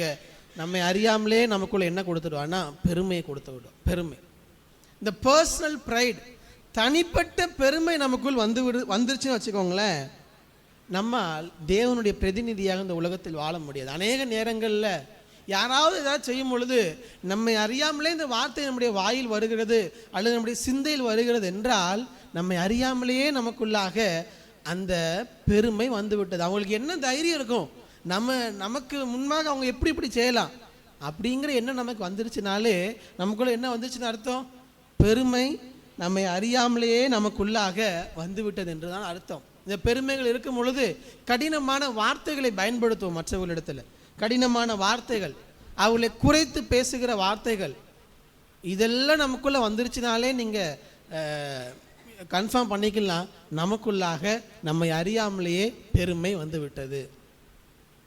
தனிப்பட்ட பெருமை, தனிப்பட்ட பெருமை. வசனத்தில் வாசிக்கிறோம், நீதிமொழிகள் 6:16 சாலமோன் சொல்லுகிறார், 6 காரியங்களை தேவன் வெறுக்கிறார், 7 அவருக்கு அருவருப்பானவைகள். 6:17 வாசிங்க, நீதிமொழிகள் 6:17. அவைகள் எதெல்லாம் தேவன் வெறுக்கிறார்னா போதும். முதலாவதே தேவன் சொல்லுகிறது என்னதுதான், என்ன சொல்றாரு, மேட்டிமையான கண். அந்த மேட்டிமையான கண் பெருமையின் முதலாவது அறிகுறி. நமக்குள்ள பெருமை இருக்குதா இல்லையா, மேட்டிமையான கண் நமக்கு இருந்துச்சுன்னா போதும். பெருமையின் விளைவு தான் மேட்டிமையான கண். நீங்கள் பார்க்கிற பார்வை ஒரு மேட்டிமையான கண்ணாக உங்களுடைய கண் இருக்கிறதுனா மற்றவர்கள் எல்லாரும் நம்ம எப்படி தான் பார்ப்போம்னா குறைவாகத்தான் பார்ப்போம். மற்ற எல்லாரும் நம்ம குறைவு தான். அது ஆவிக்குரிய பெருமையாக இருக்கலாம், உலக பிரகாரமாக பணம் நமக்கு இருப்பதனால் வருகிற பெருமையாக இருக்கலாம், அல்லது நான் மிகுந்த உயர்ந்த ஜாதியை சேர்ந்தவன் என்கிற பெருமையாக இருக்கலாம். What ever it maybe. அநேகருக்கு ஆவிக்குரிய ரீதியிலே நமக்கு ஒரு பெருமை வந்து விடுகிறது. நம்ம கொஞ்சம் உயர்வாக வைத்துக் கொள்வோம், புதிதாக இருக்கிறவர்களை குறைவாக வைத்துக் கொள்வோம். அப்படி அல்ல, நம்முடைய சபையில் அப்படி அல்ல. கடைசியாக அந்த 3 நாள் நான் அந்த ஆந்திராவுக்கு போயிருக்கும் போது ஒரு பாஸ்டர் பேசிகிட்டு இருந்தேன். அவர் சொல்கிறாரு, சபை 20 பேரில் ஆரம்பித்த சபை, ஆண்டவர் சபையை ஆசீர்வதித்து 100 பேரை ஒரு 2-3 வருஷத்தில் 100 பேராக சபை மாறிவிட்டது. நல்ல வளர்ச்சியை தேவன் தந்திருக்கிறார். ஆனால் இந்த 3 வருஷத்தில் சபையில் என்ன பிரச்சனை திருப்பி நடக்குதுன்னா, ஃபஸ்ட்டு ஆரம்பத்தில் இருந்த அந்த 20 விசுவாசிகள் பாஸ்டர் என்ன பண்ணுறாரு, எங்களை விட்டுட்டு புதுசாக வந்த எல்லாரையும் தான் பாஸ்டர் பார்க்குறாரு ஒழிய எங்களை பார்க்க மாட்டேக்காரும். சர்ச்சுக்குள்ளே பெரிய பிரச்சனை யாருக்கு, பாஸ்டருக்கும் விசுவாசிகளுக்கும். ஏன்னா புதிய நபர்கள் எல்லாரையும் பாஸ்டர் கவனிக்கிறாரு, எங்களை கவனிக்கிறார். இது இதனுடைய வெளிப்பாடு என்றால் எங்களுக்கு முக்கியத்துவம் இல்லை, அவர்களுக்கு என்ன இருக்குது, முக்கியத்துவம் இருக்கிறது. இது எதனுடைய வெளிப்பாடு? அப்போ எனக்கு முக்கியத்துவம் கிடைக்கணும்னா நான் பெரிய ஆளுங்கிற எண்ணம் அறியாமலே நமக்குள் வந்து விடுகிறது. நம்முடைய சபையில் அப்படி ஒரு நாள் நமக்கு வந்து விடக்கூடாது. நம்முடைய சபையில் அதுக்கு என்ன பாஸ்டர் செய்கிறதுன்னு கேட்குறாரு. என்ன செய்ய முடியும்? அந்த 20 பேரை தூக்கி என்ன தான் பண்ணணும், வெளியே தான் வைக்கணும், வேறு ஒன்றுமே செய்ய முடியாது. ஏன்னா இப்படி ஒரு மேட்டிமையான எண்ணம் வந்து விட்டால் அவரை தவிர வேறு யாருக்கு என்ன பண்ணாலும் என்னதான் தெரியும் அப்படின்னா தப்பாக தான் தெரியும் அவருக்கு. அதுதான் சொன்னேன், எனக்கு வேறு வழி தெரியல, இதுதான் எனக்கு தெரிஞ்சது, இதுக்கு மேலே வேறு யார்கிட்டயாவது கேளுங்கன்னு தான் சொன்னேன். ஏன்னா பொதுவாக எப்படி இருந்திருக்க வேண்டும், அந்த 20 பேர் புதிதாக வந்த எல்லாரையும் பார்க்கக்கூடியவர்களாக இருக்கணும், அவர்களை விசாரிக்கக்கூடியவர்களாக இருக்கணும், அவர்களை கிறிஸ்துவுக்குள்ளாக வளர்க்கிறவர்களாக இருக்கணும். அப்போனா பாஸ்டருக்கு நம்ம விசுவாசிகள் எப்படி இருக்கிறாங்க, அவங்க அடுத்த வரக்கூடியவர்களை வளர்த்தெடுக்கிறவர்களாக இருக்கிறார்கள் என்கிற சந்தோஷத்தை பாஸ்டர் கொடுத்துருக்கணும். அதுக்கு மாறாக நாங்கள் இருக்கிறோம் பாஸ்டர்னு அவங்களே பார்த்துட்டு இருக்கிறோன்னு நினச்சோன்னா மேட்டிமையான எண்ணம் தான் நம்முடைய வாழ்க்கையில் இருக்கிறது. இல்லை, நம்முடைய சபையில் நீங்கள் எல்லாரும் இப்போ யாருமே புதுசுன்னு சொல்ல முடியாது. உங்களை நீங்கள் எல்லாரும் வந்து ரொம்ப நாள் ஆச்சு. இனிமேல் யார் வந்தாலும் நீங்கள் அவர்களை குறைவாக அல்ல, உங்களிலும் மேலானவர்களாக சபைக்கு வந்திருக்கிறாங்க. அவங்கள வளர்த்தெடுப்பதற்கு, கிறிஸ்துவுக்குள்ளாக ஆவிக்குரிய ரீதியில் வளர்ப்பதற்கு நாம் என்ன செய்ய வேண்டும், அதுதான் நம்முடைய இருதயத்தில் இருக்கணுமே ஒழிய நம்ம அவங்களோட பெரிய ஆள், நம்ம அவங்களுடைய உயர்வானவர்கள். இங்கே இருக்கிறதுல நீங்கள் அநேகர் கேர்சல் லீடர்ஸ் இருக்கிறீங்க, கேர்சல் நடத்துகிறவர்கள். ஒரு நாளும் நமக்கு அந்த எண்ணம் வந்துவிடக்கூடாது, நான் கேர்சல் லீடர் அல்லது நான் சபையில் இன்னும் அது கேர்சல் லீடர்லாம் நிறைய ஊழியங்களை செய்கிறீங்க. ஒரு நாளும் இந்த ஊழியத்தை செய்கிறேன் அதனால் நான் பெரியவர் என்கிற எண்ணம் ஒருபோதும் நம்முடைய இதயத்தில் வந்துவிடவே கூடாது. கிறிஸ்துவுக்கு முன்பதாக உங்களை தேவன் அழைத்திருக்கிறார். அழைப்புக்கு பாத்திரவான்களாக நடந்து கொள்ள மிகுந்த மனத்தாழ்மை இன்றியமையாத ஒன்று. மிகுந்த மனத்தாழ்மை. உங்கள் கேர்சல் நல்ல பெருசாக இருக்கலாம், இன்னொரு கேர்சல் ரொம்ப குட்டியாக இருக்கலாம். அதனால பெருசாக ஆயிடுச்சுங்கிறதுக்காக நம்ம பெரியவர்கள் எண்ணம் வந்துவிடவே கூடாது. இல்லை, உங்கள் கையில் தேவன் தந்த ஊழியம் நல்லா வளர்ந்து பெருகலாம். அது எனக்கும் சரி உங்களுக்கும் சரி. நம்முடைய சபை நன்றாக வளருகிறது என்பதற்காக இது வளரும் பொழுதே சேர்ந்து வரக்கூடிய ஒரு பேக். இந்த நம்ம இதெல்லாம் சொல்லுவோம் இல்லையா, அது என்னது, 2-3 ஐட்டங்களும் சேர்ந்து பேக்கேஜாக நமக்கு வரும்னு சொல்லுவோம் இல்லையா. வளர்ச்சி வரும்பொழுதே சேர்ந்தே வருகிற ஒரு பேக்கேஜ் என்னென்னா இந்த பெருமை. ஆனால் ஒரு நாளும் அதற்கு என்ன பண்ணிடக்கூடாது, இடம் கொடுத்துடவே கூடாது. சாதாரணமாக இருப்பாங்க. தேவன் அவங்களை அழைத்து இருப்பார், சபைக்கு வந்திருப்பாங்க, தேவனை சார்ந்து இருந்திருப்பாங்க, ஒன்றுக்கும் வழி இல்லாமல் வேலை கூட இல்லாமல் இருந்திருக்கும். ஆனால் தேவன் ஏற்ற நேரத்தில் நல்ல வேலையை கொடுத்து, உயர்வை கொடுத்து, நல்ல படிப்பை கொடுத்து, உயர்ந்த இடங்களில் அவர்களை உயர்த்தி வைத்திருப்பார். ஆரம்ப காலகட்டத்தில் ஒன்றும் இல்லாமல் இருக்கும்போது தேவனையே சார்ந்து இருந்திருப்பாங்க. ஆனால் வளர்ச்சி வர வர, உயர்வுகள் வர வர, வாழ்க்கையில் பணம், பதவிகள், சொத்துக்கள் வர வர வர, அதோடு கூட சேர்ந்தே வருகிற பேக்கேஜ் என்னென்னா பெருமையும் வந்துவிடும்.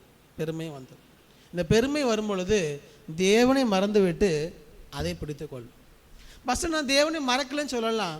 நீங்கள் தேவனை இன்றைக்கு போய் சந்திக்கலனாலே என்ன அர்த்தம் அப்படின்னா, என்னால் பார்த்து கொள்ள முடியுங்கிற பெருமை நமக்கு வந்துவிட்டு. நமக்கு எந்த ஊழியத்தினாலும் சரி, நமக்கு இருக்கக்கூடிய ஒரு காரியம் என்னென்னா, பிரசங்கம் பண்ணி பழகிடுவோம். பாஸ்டர்ஸ் இருக்கக்கூடிய பிரச்சனை, நல்ல பிரசங்கம் பண்ணி பழகினதுக்கப்புறம் நம்ம பிரசங்கத்தை ப்ரிப்பேர் பண்ணுறதுக்கு தேவ சமூகத்தில் போய் இருக்கணுங்கிற அவசியமே இல்லை. 5 நிமிஷம் இருந்தால் போது என்ன பண்ண முடியும், ஒரு பிரசங்கத்தை பண்ணிட முடியும். பாஸ்டர் அப்படி தான் ப்ரிப்பேர் பண்ணிட்டு வரான்னு நினச்சிடாதீங்க. ஸோ ஈஸியாக பண்ணிட முடியும். ஆனால் அதுதான் பெருமையின் அடையாளம். 5 நிமிஷம் இருந்தால் போதும், ஒரு வசனத்தை எடுத்தால் போதும், பிரசங்கம் பண்ணிடலாம், 1 மணி நேரம் பிரசங்கம் பண்ணிடலாம். ஆனால் அது அல்ல. ஆண்டவரே இன்னைக்கு என்ன பேசணும், உங்கள் சமூகத்தில் இருக்கிற எங்கள் சபைக்கு, எங்கள் மக்களுக்கு என்ன சொல்லணும், நீங்கள் சொல்லுங்கன்னு நம்ம போய் ஆண்டவர் சமூகத்தில் இருக்கிறோம் இல்லையா.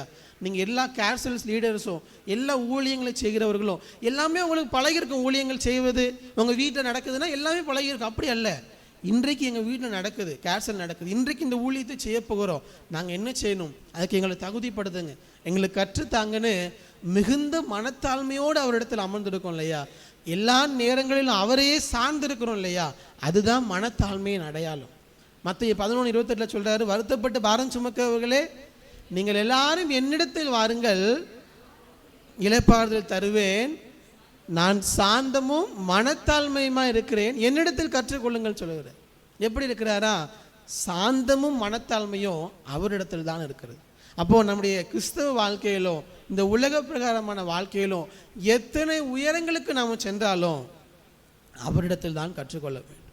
ஒவ்வொரு நாளும் அவரை சார்ந்து கொள்ள வேண்டும், ஒவ்வொரு நாளும் அவரை பிடித்து கொள்ள வேண்டும். அவரையே சார்ந்திருக்கும் பொழுதுதான், இன்னைக்கு ஒரு ஊழியத்தை செய்யணுமா, இன்னைக்கு ஒரு வேலையை செய்ய போகிறோமா, ஆண்டவருடைய சமூகத்தில் இருந்து விட்டு தான் செல்லணும்.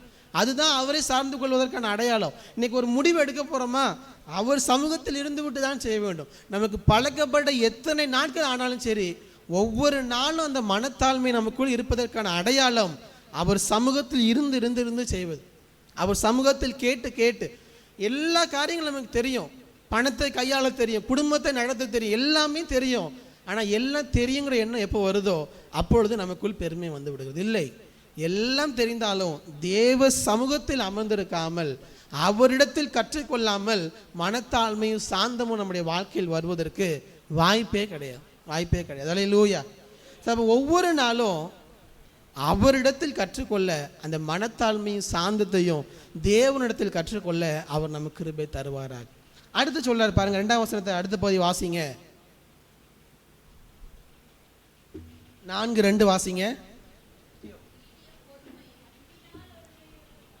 மிகுந்த மனத்தாழ்மையும் சாந்தமும், அடுத்து என்ன சொல்லப்பட்டிருக்கிறது, நீடிய பொறுமை உடையவர்களாய் அன்பினால் ஒருவரை ஒருவர் தாங்கி. எல்லாரும் என்னோடு கூட அந்த வசனத்தை ஃபாலோ பண்ணுவீங்கன்னு நினைக்கிறேன். 2வது, நம்முடைய அழைக்கப்பட்ட அழைப்பிற்கு நாம் பாத்திரவான்களாக நடந்து கொள்ள நமக்குள் இருக்க வேண்டிய மிக முக்கியமான ஒரு குணாதிசயம் அல்லது குவாலிட்டி என்னவென்றால், ஃபஸ்ட்டு பகுதியில் எப்படி தாழ்மை என்று சொல்லவில்லை, மிகுந்த மனத்தாழ்மைன்னு சொன்னாரோ, அதே போல் 2வதாக சொல்லுகிறார் பொறுமை அல்ல, நீடிய பொறுமை. எல்லாம் சொல்லுங்க, என்னவா, நீடிய பொறுமை. உடனே கோவப்படுறதுக்கு என்ன சொல்லுவோம்? ஷார்ட் டெம்பர் அப்படின்னு சொல்லுவோம் ஆங்கிலத்தில். அப்போது கோவப்படாமல் இருக்கணும்னா லாங் டெம்பர். யோசிச்சு பாருங்கள், நிறைய நேரங்களில் நிறைய சூழ்நிலைகளில் டக்குன்னு நம்ம ரியாக்ட் பண்ணிடுவோம். ரியாக்ட் பண்ணுறதுனால தான் பிரச்சனை. ஒருவேளை நீங்கள் கணவன் மனைவியாக இருந்தால் உங்களுக்கு இது நன்றாக தெரிந்திருக்கும். ஒன்றுமே இருக்காது, சாதாரண ஒரு காரியமாக இருந்திருக்கும், சாதாரண ஒரு விஷயம். அது கணவருக்கு ஒருவேளை அது எரிச்சலை ஏற்படுத்தியிருக்கும், அல்லது மனைவிக்கு எரிச்சலை ஏற்படுத்தியிருக்கும். உடனே 2 பேரும் பேசிகிட்டே இருந்தோம்னு வச்சுக்கோங்களேன், அது பிரச்சனை பெருசாகிட்டே இருக்கும். சாதாரணமாக ஆரம்பித்தது எங்கே போய் நிற்கும் அப்படின்னா, இனி உன் கூட வாழவே முடியாதுங்கிற இடத்துல போய் நிற்கும். ஆனால் அதே இதை அந்த அளவுக்கு பிரச்சனை முத்துனதுக்கு அப்புறம் விட்டுருவோம். கொஞ்ச நேரம் பேச மாட்டோம், 1 நாளோ 2 நாளோ 3 நாளோ பேச மாட்டோம். அதுக்கடுத்து பாருங்கள், கேப் விட்டதுக்கப்புறம் அந்த பிரச்சனை இதுக்கு இவ்வளோ பெரிய சண்டை வந்திருக்குன்னு சொல்லிட்டு கொஞ்சம் நாள் ஆக அது தானாக சரியாயிடும். திருப்பி 2 பேர் பேச ஆரம்பிச்சு. இதுக்கு காரணம் என்ன அப்படின்னா ஒன்றும் கிடையாது, கொஞ்சம் பொறுமையாக இருந்தால் போதும். இது எப்போவே பொறுமையாக இருந்திருக்கலாம்னா, பிரச்சனை ஆரம்பிக்கும் பொழுது ஒருவேளை கணவர் கோவப்படுறாருன்னு மனைவியோ, அல்லது மனைவி கோவப்படுறாருன்னு கணவரோ கொஞ்சம் பொறுமையாக இருந்திருந்தோன்னா பிரச்சனை வர்றதுக்கு முன்னாடியே என்ன பண்ணியிருக்கலாம்னா அது தவிர்த்திருக்கலாம். ஒரு 10 நிமிஷம் போதும், ரொம்ப நேரம் வேண்டாம். ஒரு பிரச்சனை வருவதற்கான வாய்ப்பு இருக்கிறது. 10 நிமிஷம் 2 பேர் அமைதியாக இருந்துட்டால் போதும், அந்த பிரச்சனையை தவிர்த்து விடலாம். ஆனால் அந்த 10 நிமிஷம் தான் நமக்கு இருக்கிற சோதனையே. நம்முடைய வாயும் நம்முடைய சிந்தையும் சும்மா இருக்காது, நம்ம சும்மா இருக்க விடாது. பதிலுக்கு பதில் அந்த இடத்துல பேச வைத்து விட்டு பிரச்சனையை உருவாக்கி விடுவோம். இது கணவன் மனைவிக்கு மட்டுமல்ல, எந்த உறவாக இருந்தாலும் சரி, அம்மா அப்பாவாக இருக்கலாம், பெற்றோர் பிள்ளைகளாக இருக்கலாம், மாமியார் மருமகளாக இருக்கலாம், எந்த உறவாக இருந்தாலும் சரி, அந்த இம்பல்சிவாக நம்ம ரியாக்ட் பண்ணிட்டோம்னா அதுக்கு பேர் தான் பொறுமை இல்லாதது, ஷார்ட் டெம்பராக இருக்கிறது. ஆனால் அதற்கு மாறாக கொஞ்சம் அந்த இடத்துல பொறுமையாக இருந்தானா, கொஞ்சம் பொறுமையாக, யாக்கோபில் சொல்கிறார் இல்லையா ஒரு வசனம், யாக்கோபு 1:19, நீங்கள் கேட்பதற்கு தீவிரமாயும் பேசுவதற்கு பொறுமையாயும். அந்த 1:19 வாசிங்க, யாக்கோபு 1:19.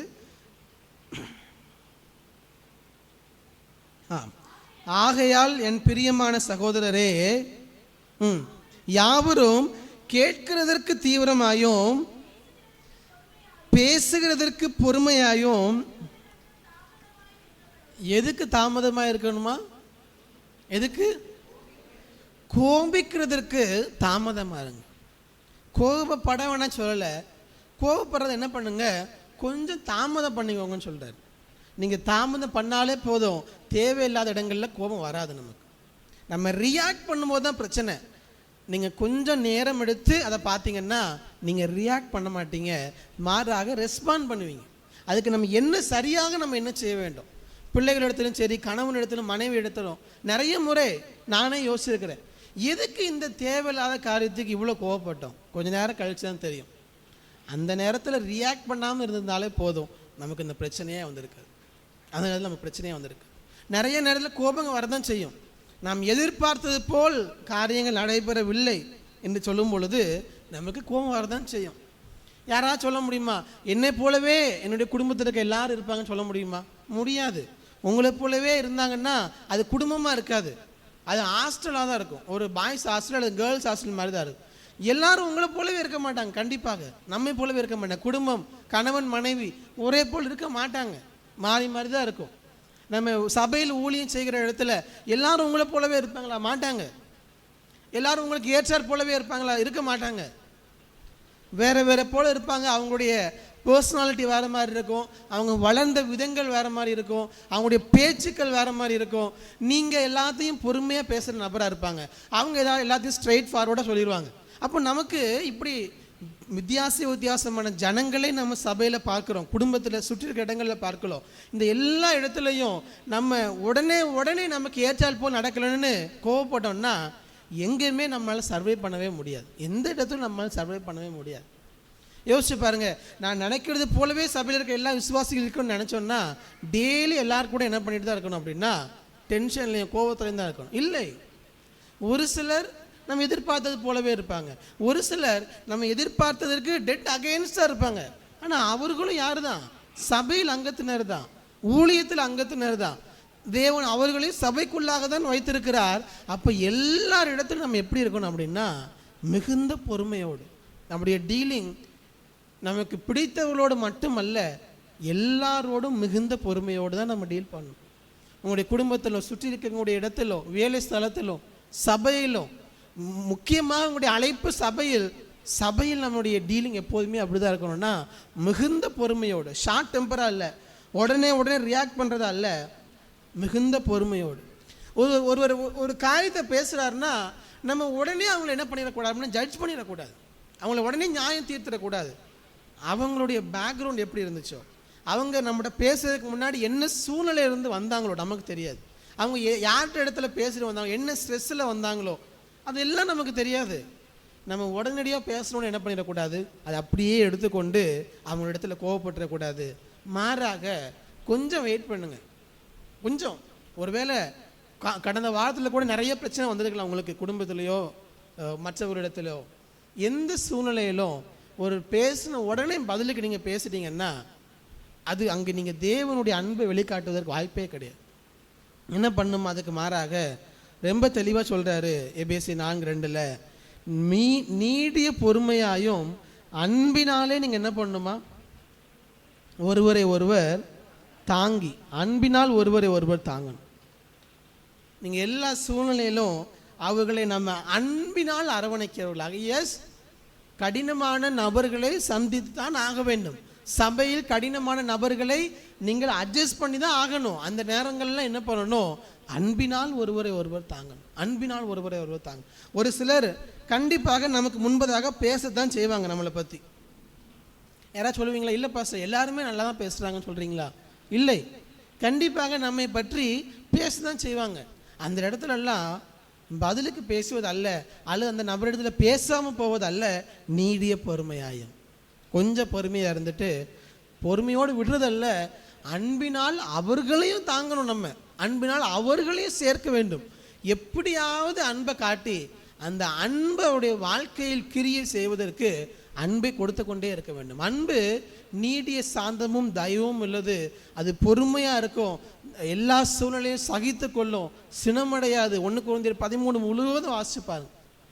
தேவ அன்பு நமக்குள் இருக்கும் பொழுது எல்லாவற்றையும் தாங்கி கொள்ளவும், அட்ஜஸ்ட் பண்ணவும், அந்த சூழ்நிலையை கோவப்படாமல் இருக்கவும், சபையில் உள்ள எல்லா விசுவாசிகளையும் அட்ஜஸ்ட் பண்ணி போகிறதுக்கும், இது எல்லாத்துக்கும் எது உதவி செய்யும் அப்படின்னா அன்பு நமக்கு உதவி செய்யும். என்ன சொல்லுது, அன்பு சகல பாவத்தை என்ன பண்ணுமா மூடும். அப்புறம் என்ன அர்த்தம், அதே அதிக அன்பு இருந்துச்சுன்னா பாவம் எல்லாம் மறைஞ்சு போயிடுன்னு அர்த்தமா? இல்லை.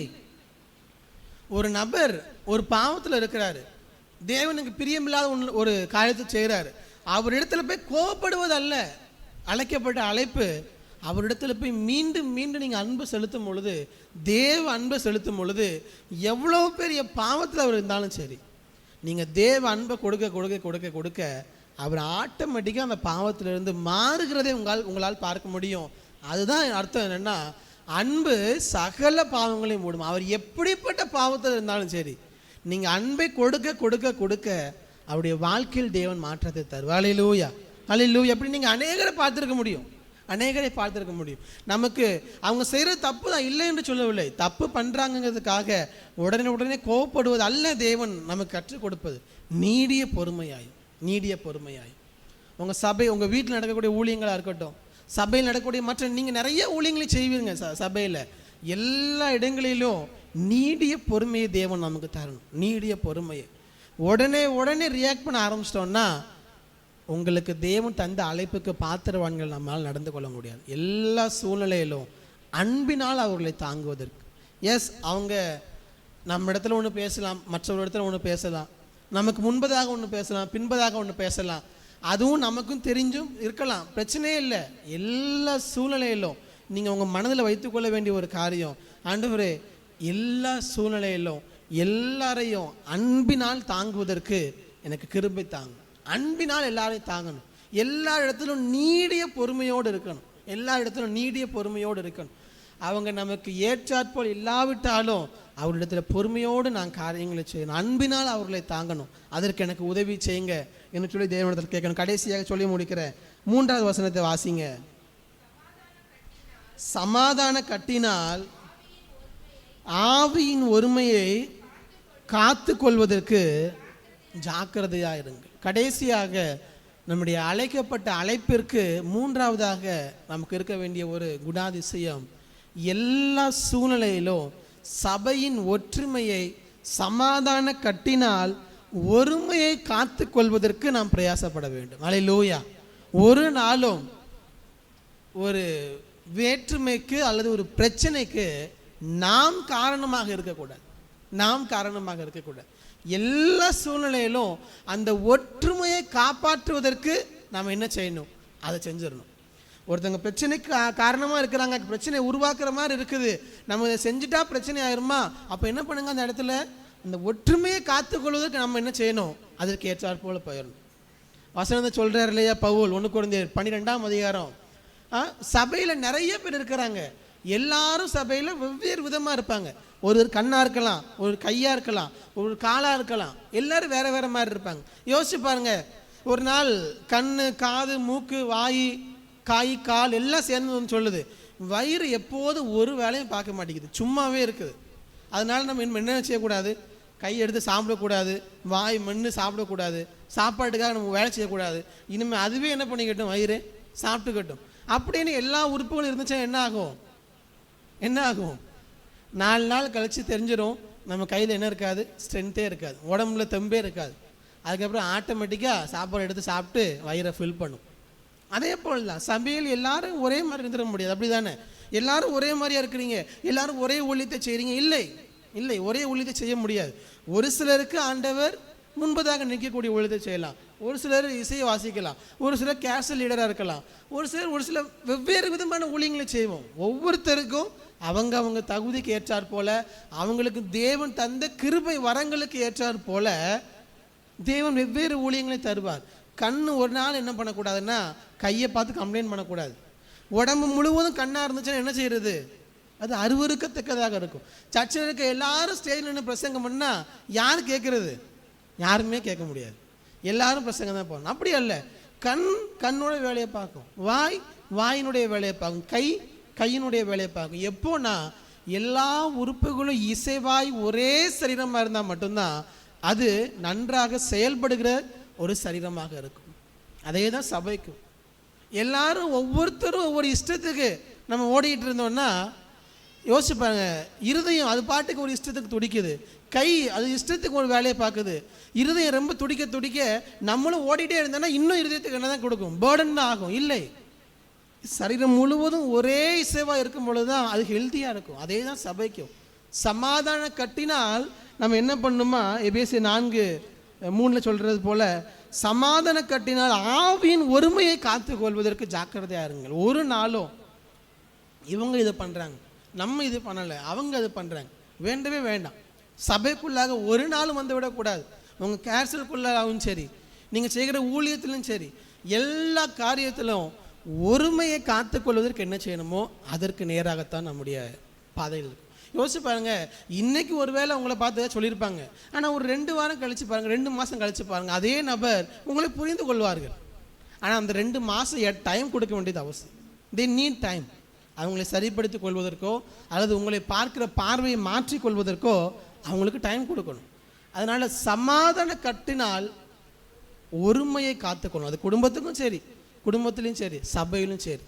நம்முடைய அழைக்கப்பட்ட அழைப்பிற்கு ஒவ்வொரு நாளும் பாத்திரவான்களாக நடந்து கொள்ள அவர் நமக்கு கிருபை தரணும். 3 காரியத்தை சொல்லியிருக்கிறேன். இந்த 3 காரியத்திலையும் நாம் மிகுந்த ஜாக்கிரதை உள்ளவர். நாம் எல்லாரையும் தேவன் அழைத்திருக்கிறார். சபையில் நாம் எல்லாரும் அழைக்கப்பட்டிருக்கிறோம். அதனால தான் நீங்கள் நானும் இன்னைக்கு சபைக்குள்ளாக உட்கார்ந்துருக்கிறோம். இல்லை என்றால் நம்ம சபையில் இருக்க மாட்டோம். நான் எப்படி ஒரு ஸ்கூலில் இருக்கக்கூடிய 1000 பிள்ளைங்களில் 5 பேர் தான் கோர்ட்டில் வந்து விளையாட முடியுமோ, அதே போல் இத்தனை கோடி பேர் இருக்கும் பொழுது நீங்கள் தான் சபையில் இருக்கிறீர்கள் என்றால் தேவன் உங்களை தெரிந்தெடுத்திருக்கிறார், அவருடைய பிள்ளைகளாக மாற்றியிருக்கிறார். அதனால் நீங்கள் நான் இங்கே இருக்கிறோம். அழைக்கப்பட்ட அழைப்பிற்கு பாத்திரவான்களாக நடந்து கொள்ளவில்லை என்றால் அது தேவனுக்கு தான் மனவேதனையை உண்டாக்கும். மிகுந்த மனத்தாழ்மையையும் சாந்தத்தையும் பெற்றிருக்கணும். எல்லா சூழ்நிலையிலும் பெருமைக்கு இடமில்லாமல், தனிப்பட்ட முறையில் எந்த பெருமைக்கு இடமில்லாமல் சாந்தத்தை கொண்டவர்களாக, இரண்டாவதாக நீடிய பொறுமையையும் அன்பினால் ஒருவரை ஒருவர் தாங்குவதற்கு, எல்லா சூழ்நிலையும் பொறுமையை காத்து கொள்வதற்கு, பொறுமையோடு இருக்க, எல்லாரையும் பொறுமையோடு ஹேண்டில் பண்ணுவதற்கு, அன்பினால் அவர்களை தாங்குவதற்கு, அவர்களை கட்டி எழுப்புவதற்கு, எத்தனை தவறுகள் செய்கிற நபராக இருந்தாலும் அன்பை திருப்பி திருப்பி நாம் கொடுக்கும் பொழுது அன்பு சகலத்தையும் மன்னிக்கும், சகலத்தையும் மாற்றும். மூன்றாவதாக சமாதான கட்டினால் ஒருமை, யூனிட்டியை எதிராக இருக்கக்கூடிய எதற்கு இடமில்லாமல் சபையின் ஒருமையை காத்து கொள்வதற்கு நம்மால் இயன்ற அளவுக்கு எந்த நேரத்திலும் தேவையில்லாமல் யாரை குறித்தும் பேசுகிற பேச்சு நம்முடைய வாயில் வந்துவிடவே கூடாது. அதுதான் சபையின் ஒருமையை குலைப்பதற்கான முதலாவது இடம். எங்கே கணவரை பற்றி நீங்கள் வெளியே பேசுகிறீங்களோ அங்கேயே கணவனுக்கு மனைவி கிடையாது என்ன உண்டாயிடுச்சுன்னா பிரிவு உண்டாயிருச்சு. நீங்கள் வேறு ஒன்றுமே பண்ண வேண்டாம். அதே தான் சபைக்கும். எங்கே ஒருவரை குறித்து தேவையில்லாமல் பேசுகிறோமோ அங்கே ஒருமைக்கான இடம் இல்லை, அங்கே பிரச்சனைகள் வந்துவிடும். எல்லா நேரங்களிலும் சமாதான கட்டினால் ஒருமையை காத்து கொள்ளவும், பொறுமையோடு நமக்கு ஹேண்டில் பண்ணவும், தாழ்மையோடு எல்லா சூழ்நிலையும் காணப்படவோ அவர் நமக்கு கிருபை தருவாராக. நம்ம எல்லாரும் இருக்கிற இடங்களில் எலும்பி நின்று கண்களை மூடி ஜெபித்து முடிக்க போகிறோம். தேவனை நோக்கி பார்த்தவர்களாக, நம்மை தேவன் அழைத்த அழைப்புக்கு பாத்திரவான்களாக நடந்து கொள்ள அவர் நமக்கு கிருபை தரும். ஆண்டவரை பார்த்து சொல்லுவோம், ஆண்டவரே இந்த அழைப்பை தேவன் நம்ம ஒவ்வொருவருக்கும் தந்திருக்கிறார். நம்ம ஒருவேளை நீங்கள் எந்த ஊழியமும் செய்யலை, தேவனுக்காக நீங்கள் எதையும் செய்யலைன்னா ஆண்டவரிடத்தில் ஒரு விஷயம் இந்த காலை நேரத்தில் உங்களை அர்ப்பணித்தவர்களாக, ஒரு விஷயம் நம்மை அர்ப்பணித்தவர்களாக, ஆண்டவரே நீர் என்னை அழைத்த அழைப்பிற்கு நான் பாத்திரவானாக நடந்து கொள்ள எனக்கு உதவி செய்யுங்க. என் மேல் நீர் என்ன அழைப்பை வைத்திருக்கிறீரோ, சபையில் நான் என்ன செய்ய வேண்டுமோ அதை செய்வதற்கான மனத்தாழ்மையையும் பொறுமையையும் ஒருமையையும் ஒற்றுமையும் காத்துக்கொள்ளவும் எங்களுக்கு உதவி செய்வீராக. எங்களுடைய சபை ஒரு முன்மாதிரியான சபையாக, அழைக்கப்பட்டவர்கள் ஒன்றாக இணைந்து கட்டி எழுப்புகிற சபையாக எங்களுடைய சபை காணப்படுவதாக. நீர் எங்களுக்கு அப்படிப்பட்ட கிருபைகளை தரும்படியாக நாங்கள் ஜெபிக்கிறோம். நீர் எங்களுக்கு உதவி செய்வீராக. ஹல்லேலூயா.